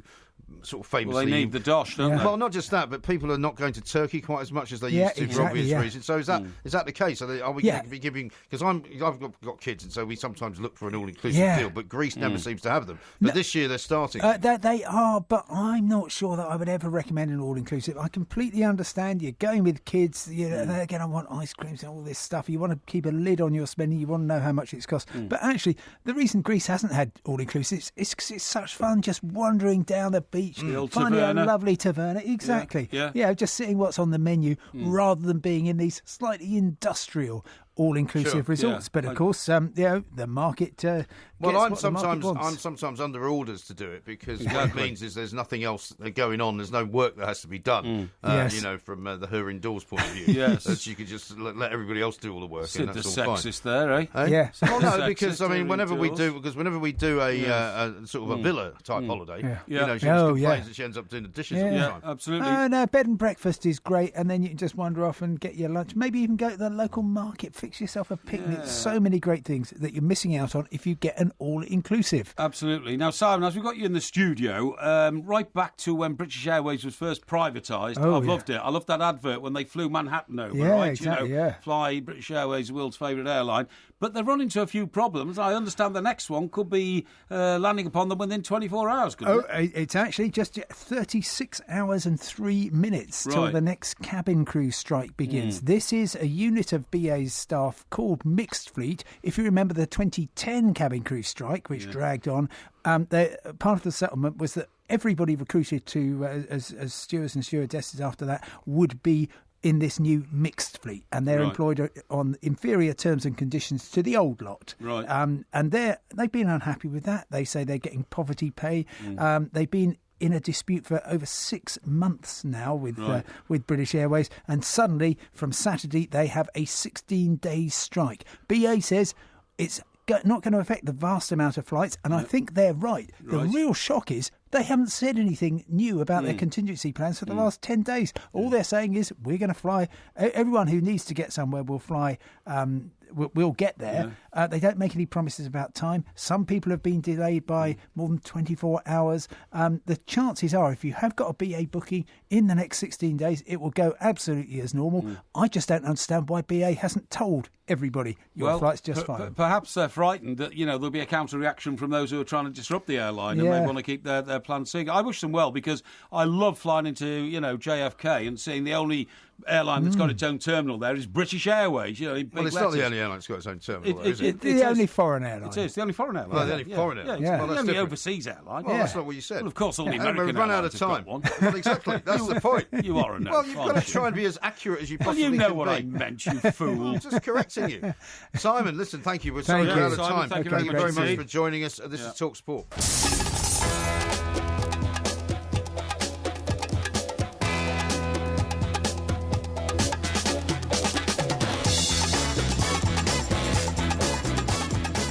Good afternoon, I'm Mike Graham, he's Mike Parry. You're listening to the Two Mikes on talkSPORT. Coming up in this hour, it's time for Ask Porky, the one place that you can get advice on almost any subject under the sun. It could be something about going on holiday, it could be something about your upcoming wedding, your upcoming bachelor's party, all sorts of information that you want you can get from Porky. You can tweet us at the Two Mikes, of course. We're also going to talk to Rupert Bell. He's going to let us know what the situation is with Andy Murray, and of course he's going to be giving us his etiquette guide to the Henley Royal Regatta. I should say it's going to be great fun. More of the etiquette than the other, actually. I want to know all about it, about these guys in their striped blazers and have you never been? No, I've never been. You've no. never been? No, I've never been. Unbelievable. Have you been? Oh, yeah, of course I have. 08717 22 3344. You're listening to the Two Mikes with me, Mike Graham, and Mike Parry on talkSPORT.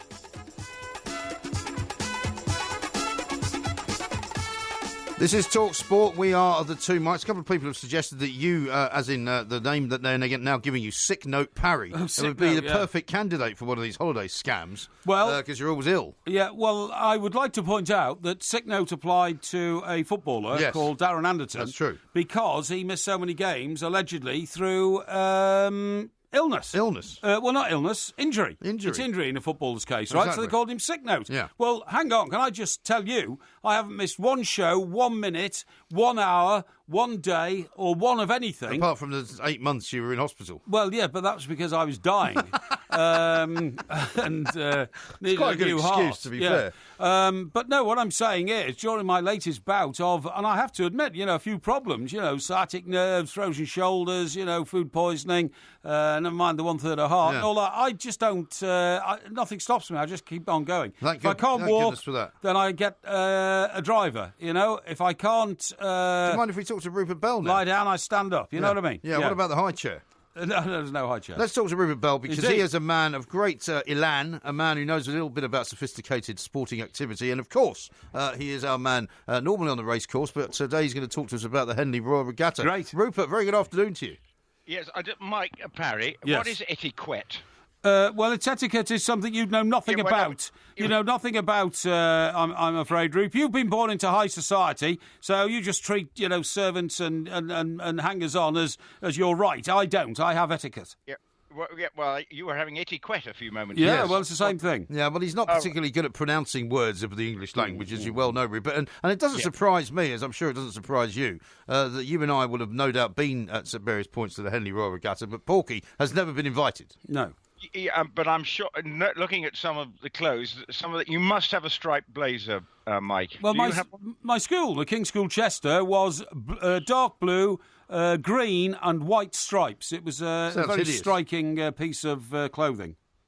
And do you still have one of those? No, I don't, but I have a scarf, which I wrap around my neck sometimes, and it flies in the wind. What else would you do with a scarf? Well, yeah, but Ruth, what I want to ask you is this. Yeah. Basically, well, I've never been there. I assume that Henley Royal Regatta is the ultimate location of the Hooray Henrys, those who go there to get completely intoxicated and out of their minds on drink, and very little to do with rowing.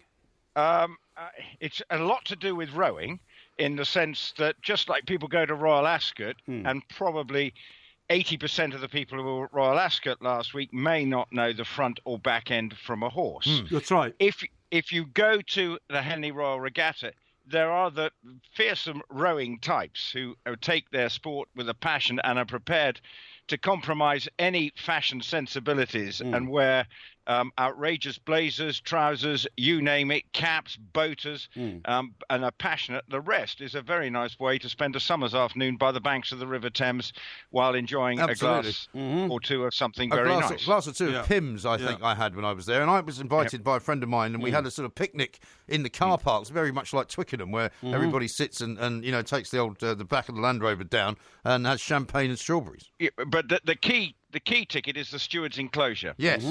Because that means that you know a member and you get in. There's a huge waiting list, a bit like the MCC, huge waiting list to become a member of the steward's enclosure. Yeah. There are strict dress code. Right. Have you disappeared? Rupe's disappeared.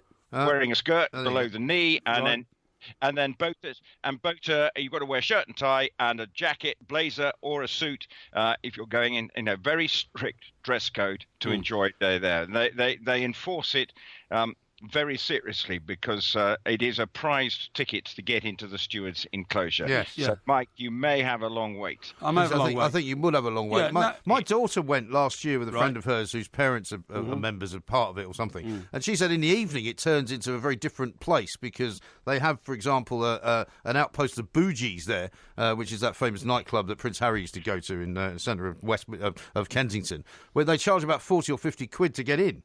Oh, well, yes, because it does attract a lot of the competitors are the young rowing teams from various universities, and there's a huge international Harvard and Yale were there when I was there that time. Yeah, and then this year there are crews from all over the world competing. It is one of the most traditional, because it's on a river and it's just two boats racing against each other. Yes. And then, so it is very different. And it first run back in 1839. So it's got history. I mean, the fact is, it's going to be 200,000 people here. So it's obviously, once you've been by the River Day, you then want to move on somewhere else. Yeah. I mean, the big debate in Henley is that they're not getting the bins cleaned away quick enough after the day's I've seen that. Yeah. So but it is, you will go. It's a very social week in terms of what goes on. And so, yes, if you're stupid enough to want to pay 40 quid to get in there, well, then fair play to you. But rowing types are definitely different. There's a lot of men walking around confidently in lycra. Yeah, I see what you mean. Now, the thing is, Root, when you're at Ascot or Cheltenham, and you and I have been at many race courses together, at least you can drag yourself away from the intoxication fluid for, 5 or 6 minutes. When to have see you a ever race. done that? Excuse me. Because then you will watch a race in which horses actually overtake each other to get to the finishing line. However, in the history of rowing, no boat has ever overtaken another boat on the River Thames. That's not because true. No, they don't overtake each other, do they, Root? Of course they do. The boat that gets off the line first always wins. That's not true. No, that's not. You're talking you blatherated. Yeah, blatherated. Absolute rubbish. No. I mean, what about the year when one of the boats sank? Well, yeah, if a boat sinks, you can overtake it. You can overtake it. You're talking about the boat race, not a race which is down a relatively straight. It's a proper race, so therefore, you keep to your line, and you can try and overtake your opponent or not, and then you go through to the next round. So, but nobody ever does. Nobody ever overtakes. Now, I've got a to boat. ask Rupert a very important question about Andy Murray, because Wimbledon's less than a week away, That's of right. course. Rupert, Andy's announced that he's going to not play again now in this second exhibition match. He's already pulled out of one. Yeah. He's now pulled out of a second exhibition match at the Hurlingham Club tomorrow. His mother this morning says she doesn't know. She's not sure if he's going to be fit. I mean, it doesn't look too good for Andy, does it? There's a lot of mind games going on here, I think. I was at Wimbledon on Tuesday and Wednesday this week. I was down in the practice area, saw Rafa Nadal practice, and he is seriously fit, and spoke to his uncle, and there are no worries about them. But Andy walked past me, but there was a sort of, he seemed to be walking all right, but what concerns me is that this year just hasn't gone right. He's never been able to. There's a lot going on. He had some illnesses. He's had injuries. He had the elbow problem, which is not going to help if you're trying to serve. Yeah. And now if you've got a slightly sore hip, it just might be that, for once we may not see Murray be able to give of his best, because you do need to be 100% fit. And if he's got a series of niggles, and we know he's not been playing particularly well, though he did play well, it has to be said in the French. And you thought, right, we're back on track here. Yeah. So it is bitterly disappointing that we've got all these setbacks happening. So Monday, it all started when they gave him a knighthood. A ridiculous thing to do while he's still playing. Put so much pressure on the boy. He's emotionally and physically drained. Oh my God! What are you on? First, you are on such a diva thing today. Is it you jealous because you haven't had a knighthood yet? No, of course not. He's not getting one either. I think Andy Murray's great, but I thought I really thought it was a terrible imposition to his balance to suddenly make him a knight of the realm. No. The problem is he worked so hard last year to get to number one, and that basically I think his body just is saying whoa, and then it is physically, and he didn't realise that was just running on adrenaline towards the end of last season. Well, he's not got that adrenaline going through his veins at the moment, and that's the problem. He's finding that motivational to push himself so hard because he works tirelessly. Yeah. And obviously at the moment there is these niggles sort of in his mind that are and when you look at what Federer and Nadal are doing, they're playing tennis now just like the glory days when they were having that epic final finished at night, and looking at those two, they are the hot favourites here. If Murray can get through the first week, then you never know, but it's and the draw comes out tomorrow, and if he's due a bad draw because he's normally been dealt a pretty good hand. If he plays suddenly someone who's around about 40 in the world and he's unseeded, it could be that Murray's Wimbledon could be a very short one. But fingers crossed that doesn't happen. Indeed. Fingers crossed indeed. Rupert, as ever, thank you very much indeed for the invaluable advice about Henley Regatta. And very good luck with the rest of the week. And Mr. Parry, it says here from Perry, the only way that Porky would get invited to Henley Regatta is if he was working behind the bar. Oh, that's very nice. This is it? talkSPORT.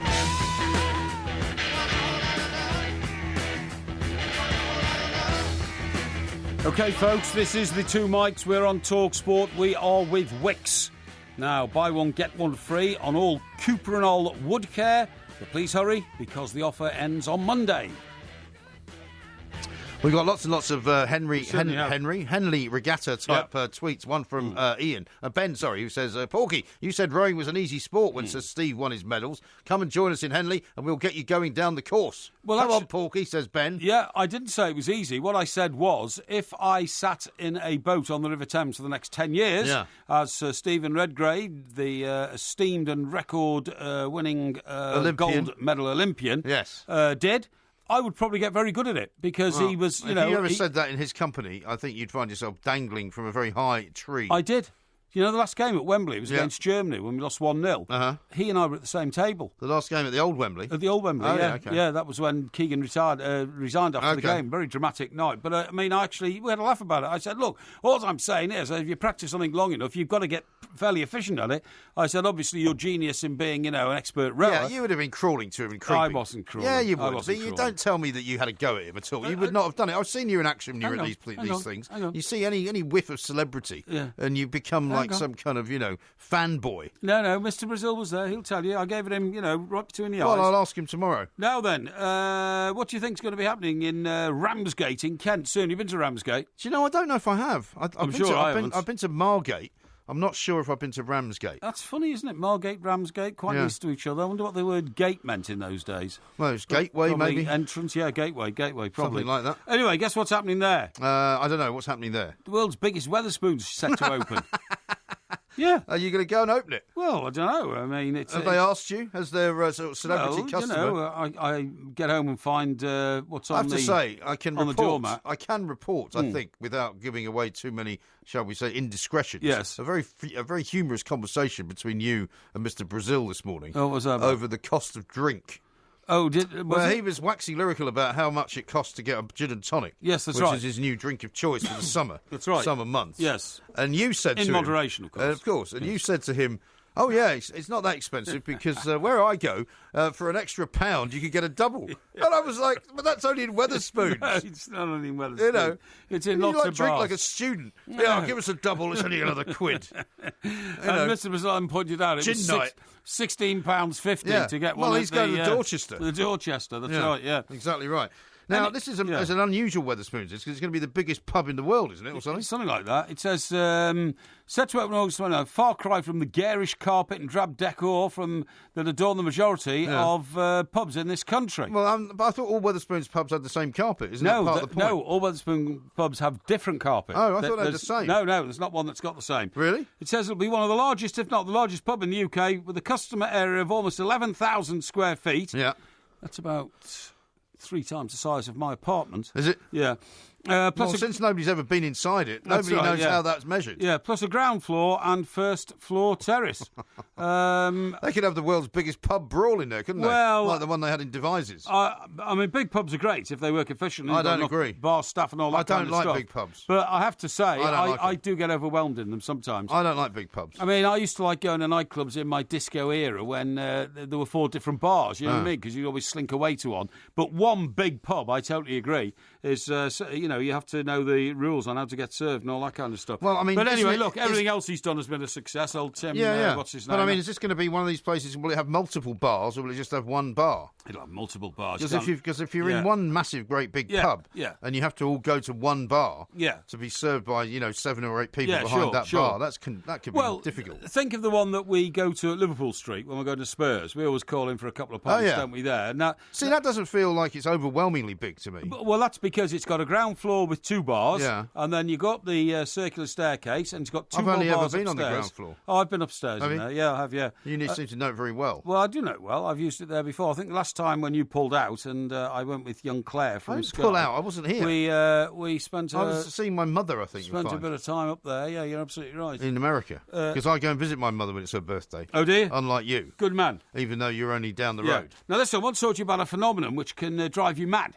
You know when you meet sometimes, and you might meet at a pub, have a quick pint, and you're going off to some party or something like that, or you're going somewhere else, and you say, well, look, I know where it is, just follow me. Yeah. And then as you come out of the car park, the first thing that happens is that you get out of the car park, but then there's 4 cars, and your mate is sort of, stuck. So you don't know whether to pull over and wait for him or keep going, hope he'll overtake the cars that are now piled up behind you. But it always leads to absolute misery. It can, according to the report I've got, it can lead to terrible fallouts. Yes. And in fact, the best thing to do in these days, because most cars have sat-navs, is say, no, I'll see you there. Yeah, but you know what the problem with sat-navs is? And I came across this problem at the other night when I was coming up from Sussex, and they shut the A21. Yes. Is if you put the sat-nav on, which I then did, even though I sort of know my way around, and I was following a diversion. What the sat-nav doesn't always do is pick up on the road closure. So what it will do is sometimes it will send you back to the way you wanted to go. Yeah, I see. Except when you get there, the road's shut. Yeah. And so therefore you find yourself having absolutely no help at all from the sat-nav. So that can be difficult. Well, I don't think people really do follow each other anymore. Well, I think they do. This report says motorists who follow a friend in a car are more likely to take risks and drive dangerously because they fear getting lost. Yeah. They're so desperate to keep up with their friends. They drive faster, make more erratic turns, faster lane changes just to keep up. Right. It also says that you drive better, of course, when you're not under pressure to do that. But worryingly, when confronted with hazards in the following a friend test, you always take a chance you wouldn't take if you weren't following somebody. You're more likely to cut in front of pedestrians, crossing a road, and speed through a traffic light turning red, try to catch it. You see what I mean? Just before it does turn red, and put yourself and other people at risk, and you shouldn't do it. Well, you and I have probably been involved in more of this kind of behaviour than most, because when you're a journo, sometimes you're following people. Either you're doing a story on that, whether they know you're following them or not. You know, and I've had also. I normally have situations where I have other people following me, and I'm very careful to make sure that if you do get through the light, you then stop. And me. And let them sort of catch up to you as well. That's right, I remember one night we were out in Suffolk, you know, Mr. Brazil's place, and what had happened was we'd all gathered in his local pub, and then we're going back to his house for a sort of New Year's Eve party or something. So we all had cars waiting outside with drivers, you see, because we had a few and all that kind of stuff. Right. And then a guy turned up who was not that well known to Al, but he'd heard about this gathering and he wanted to invite himself to the party. So, and he was driving on his own because he hadn't had any drink, you know. So he was going to leave his car at Al's overnight. So we come in and said, and Al wasn't that keen on this chap coming. So he... they give him the wrong directions. Well, it was a bit like that. I mean, they got in the car and he said, well, just follow us. And then as soon as we got in the car with Al's driver, Al said, put your foot down. and they're all windy roads, you know what I mean, and bendy roads, and a left here down this lane and right down that lane. So we lost him within about 5 minutes, you know. And the poor chap, I'm not joking, the fog came down and he was so disorientated, he was driving round till 5 in the morning trying to find Al's house. Why didn't he just knock it on the head? Because he couldn't find his way back to the main road in the fog. So he kept turning into another lane and another lane, and he could not find the what would it have been? The A17 or something like that. What, 14, the A14. I have no idea. And he became very distressed because not only did he miss the party, he spent most of the night burning up a whole tank of fuel trying to get home. Shocking story. Bad news. Now, coming up, we're going to have Ask Porky. We've got lots of other things to talk about as well. You can tweet us at the Two Mics, and you can find our Facebook page. If you haven't had a question answered yet, now's your chance to do it. It's talkSPORT. I need somebody help, not just anybody help. You know I need someone help.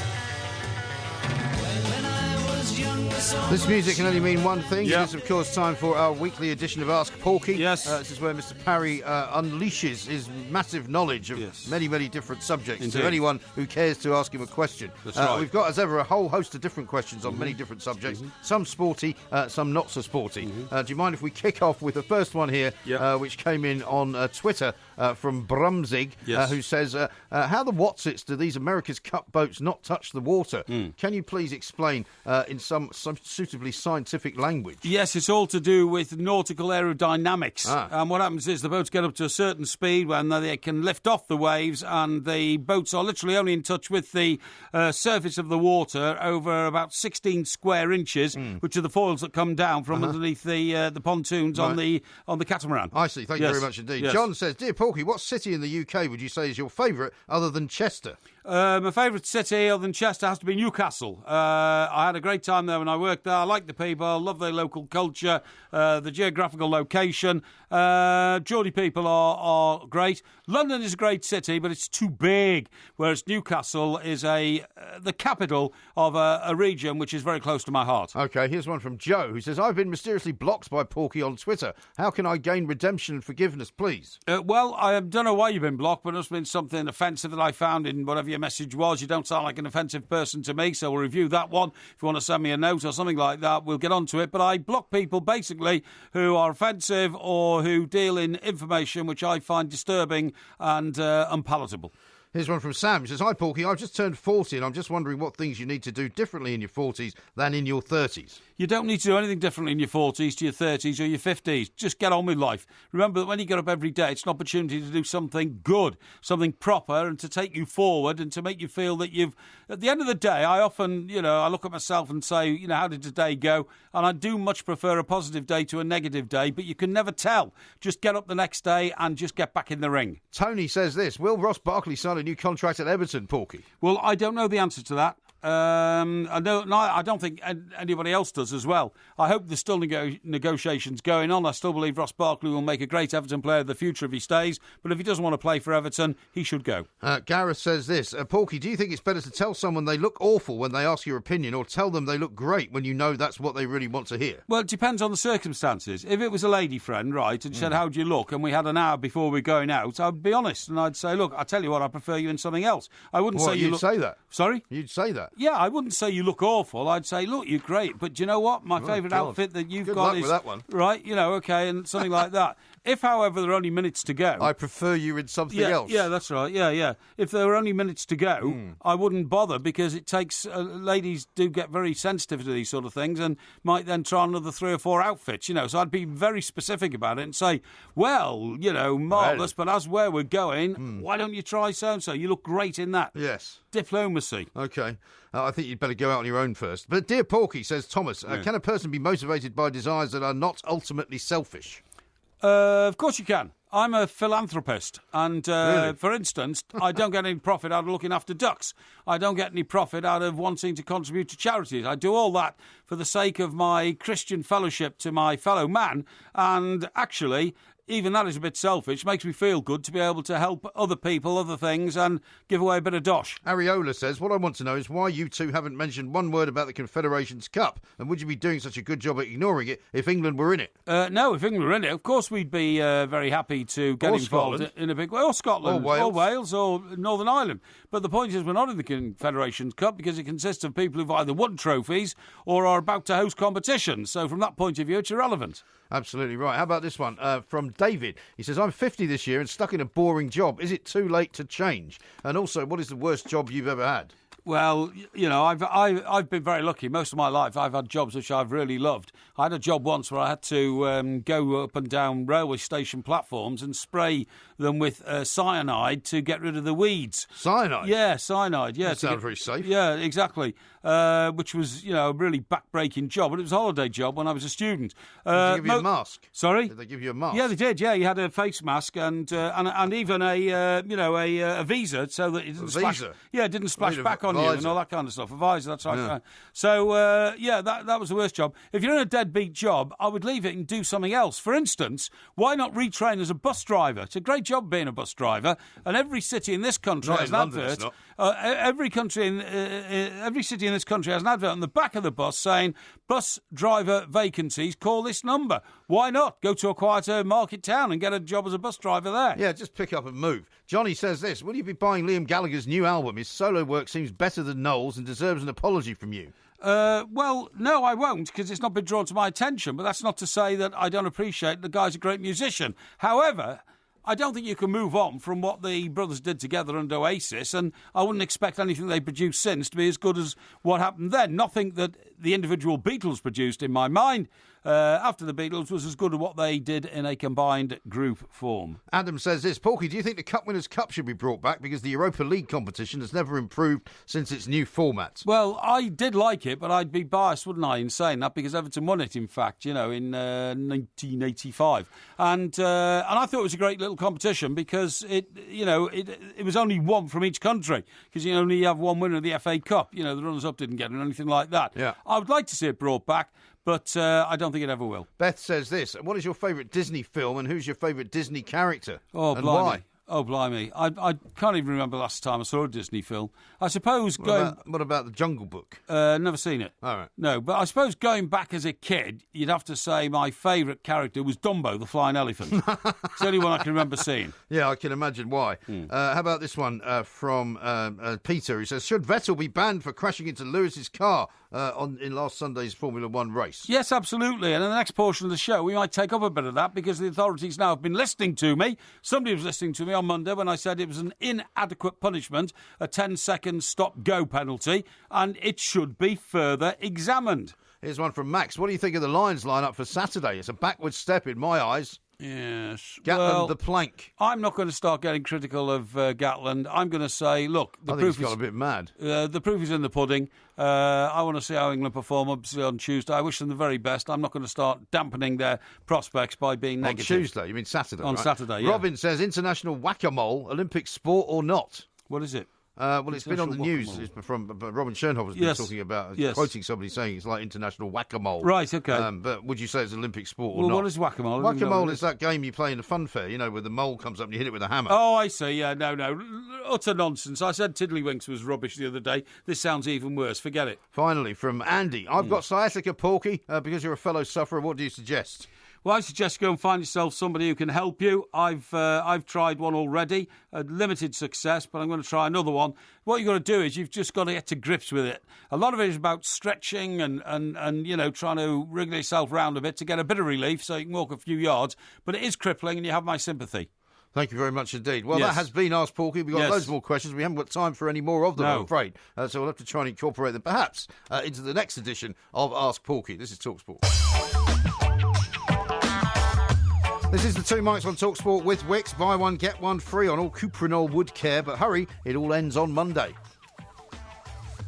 And speaking of Wicks, we've got another £100 gift voucher. We certainly have. Away. We certainly have. Who are we going to give it to today, then? We are the Two Mics, of course. We are, of course, on talkSPORT. I've just done that. We are with Wicks. I've just done that. And I've just repeated it to make sure that people are clear about what this is all about. Oh, okay. Now, every day on that basis, we give away a £100 Wicks gift card to the best caller. True. And Mr. Graham and I have put our heads together with our producer, Izzy, and decided that today's winner is Graham, the West Ham fan who tried to rubbish my theory on We're Forever Blowing Bubbles. But, of course, overwhelmingly, I think you'll find that I got that more right than wrong. But congratulations, Graham. Actually, no, you didn't. You £100 on its way to you. I think his words were that was complete and utter garbage, what you came out with. Yeah, but I mean, he hasn't researched the situation like I have. No, he's a West Ham fan. He knows about his team. Now, a couple of quick announcements for you. Josh says this. My fiancée, Carly, has got her 20th birthday on the 28th of June, which I'm afraid was yesterday. Yes. Would you mind wishing her a happy birthday? So we haven't managed to do that on the day itself, but we do have a slightly belated happy birthday to Carly. Carly, can I just say, what is it, 28? 20. Carly, 20, 20. 20, yeah. Right, Carly, it's your 20th birthday. Oh, difficult, this is Have a great, great birthday. And remember, it's only 1 year now until your 21st birthday. So that will be Genius. even... Yes, exactly. Yeah. Even more spectacular. Did you have a 21st party when you were 21? Yeah, I did, yeah. Did you? In a nightclub in Chester. Did you? Yeah. I just thought you had it in a barn or something. No. It was a downstairs nightclub in Chester, and Jeff Blythen was the guy who ran it. Okay. And Jeff came from a family of about 8 brothers or something on a council estate in Chester, but he's the one who broke out and started making something of himself. So he ran all these sort of nightclubs and bars. Right. Only problem was Jeff was permanently intoxicated. So no, of course he would be if he was a mate of yours. Exactly, yeah. But he was a great guy, and he did a good job. Okay. So, Anthony says, "Can you guys please wish my wife Josephine and myself a happy 3rd wedding anniversary?" 3rd wedding anniversary today. Yeah. Josephine and Anthony. Josephine and Anthony. 3rd wedding anniversary. The 3rd is always the best. The 1st is spectacularly romantic. The 2nd is... How do you know? Well, people tell me these things. The 2nd is the one when, sometimes a little bit of doubt creeps in. The 3rd one is the one that seals it all. What, the 2nd year? No, about anniversaries. That's all I'm saying. And the 3rd one is where you will find yourself, cemented into your relationship for life. Okay. Now, I've got a new word for you. Oh, yes? Which could apply to you, actually. Oh, yes. The word is menopause. Menopause. Now, that's made up of the first part of the word menopause, and the second part of the word, which is Porsche, as in a fast car, and German-related. I can bet this is the male midlife crisis It is. situation, When a middle-aged man, yes. which you've admitted to being in middle age, right? Yes. When a middle-aged man tries to recapture his youth by buying an expensive sports car. Now, didn't you tell me you're going to buy an expensive sports car because you're so embarrassed about that heap of junk that you've got? Well, I haven't got a heap of junk. I've got a beautiful Mercedes 2-door, it's a very old, but it's old. Sport. But it's old, isn't it? Oh, yeah, it's 18 months old. Yeah, it's very old. Yeah, but it's past the original kind of, the new designs have all come in. However, I'm not sure that I've yet relayed this information to you. As a result of my sciatica, and seeing an expert guy on Monday. An expert guy? Yeah, it was on Monday. You mean a doctor? Chiropractor. Yeah. I think it was Monday, yeah. I have now been advised not perhaps to buy a 2-door sports car of the Jaguar F-Type variety. Yes. Because that'll save you a few bob. It could play havoc with my back. Has he suggested that you get something like a sort of one of those trucks? Well, not a truck. Because you should be high up. Well, yeah, they are, but I don't like the 4x4s. I don't like sort of sitting up above the road. I don't know why. It's just not the style that suits me. You know, lots of people like them. You've got one. Members of my family. I must say, I do quite like being high up. Yeah, I quite like that. Well, I don't actually. But anyway, the point I was going to make was, it now looks like I've got to turn towards another sort of vehicle, another sort of model, you know, like a 4-door car rather than a 2-door car. 4 doors? Yeah. Why does 4 doors make any difference? But the seats are more upright than in a 2-door car. Well, maybe you could get one of those 4-door Porsches then. 4-door Porsche. Yeah, there's a new 4-door Porsche. I think that'd be a bit extravagant, to be honest. What, you think buying a Jaguar F-Type wasn't extravagant? Well, yeah. They're about 100 grand, aren't they? They are a bit, yeah. So that wasn't extravagant? Well, it would have been, I suppose. But don't worry about that, because I've spotted a model I might have my eye on. Oh, yeah? What? What's it going to be? Well, do you think I should tell you? I'm sure you will, because you can't keep a secret for long. Are you sure? So you can either tell me now or tell me tomorrow. You sure people won't think I'm being boastful or anything like that? No? Well, it depends how boastful you're going to be. Well, I thought of looking at a BMW 7 Series. Really? That's a bit big for you. Well, no, because lots of people got BMW 5 Series, but, I mean, they're pretty commonplace, aren't they?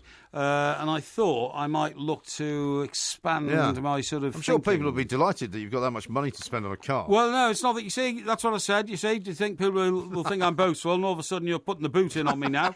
I mean, you know, your car's not a cheap car, is it? Well, it's not as much as that, though. You know, you could have gone around and spent more money on your children, but no, you decided to waste it on No, I don't believe in spending money on my children. On your Chelsea tractor. I've told you that before. I don't believe in spending money on my children. My father didn't spend any money on me, and he didn't leave me any money, so I'm not leaving them any either. Perhaps he didn't like you. No, he did like me, he just didn't have any money. Oh, really? Oh, well, that's why I didn't spend it on you, isn't it? By the way, Jenson Button has just given an interview in which he says that Sebastian Vettel should not be punished further for his collision with Lewis Hamilton in the Azerbaijan Grand Prix. So Jenson Button, a man who you have constantly supported throughout his racing career, disagrees with you.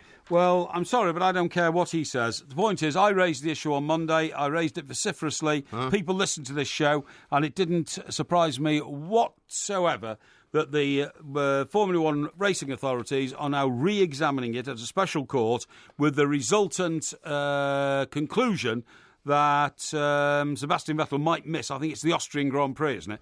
Well, I think it is Austrian, Austrian, that's right, yeah. So that comes after the British Jenson Grand Prix. Button and Martin Brundle, indeed, have both said they don't believe that Sebastian Vettel should be punished any further. Well, I'm sorry, but I think he should. I think he deliberately tried to take Lewis Hamilton out. I also we've already heard all that. It was an aggressively dangerous act which could have resulted in far worse damage and injury. And I'm sorry, I think the boy's got to be told that you can't do that and get away with it. Yeah, so I think it's vital. So you want to ban him? I think it's vital. Ban him for one game. I think it's vital for... for Formula One racing and the safety of the sport. Brent says this on Twitter. He says, Mike Parry wonders what gate meant in those days, and then says, probably meant gate. Yeah, probably meant gate, yeah. see how people leap on my situation immediately? Listen to this one here from Pete.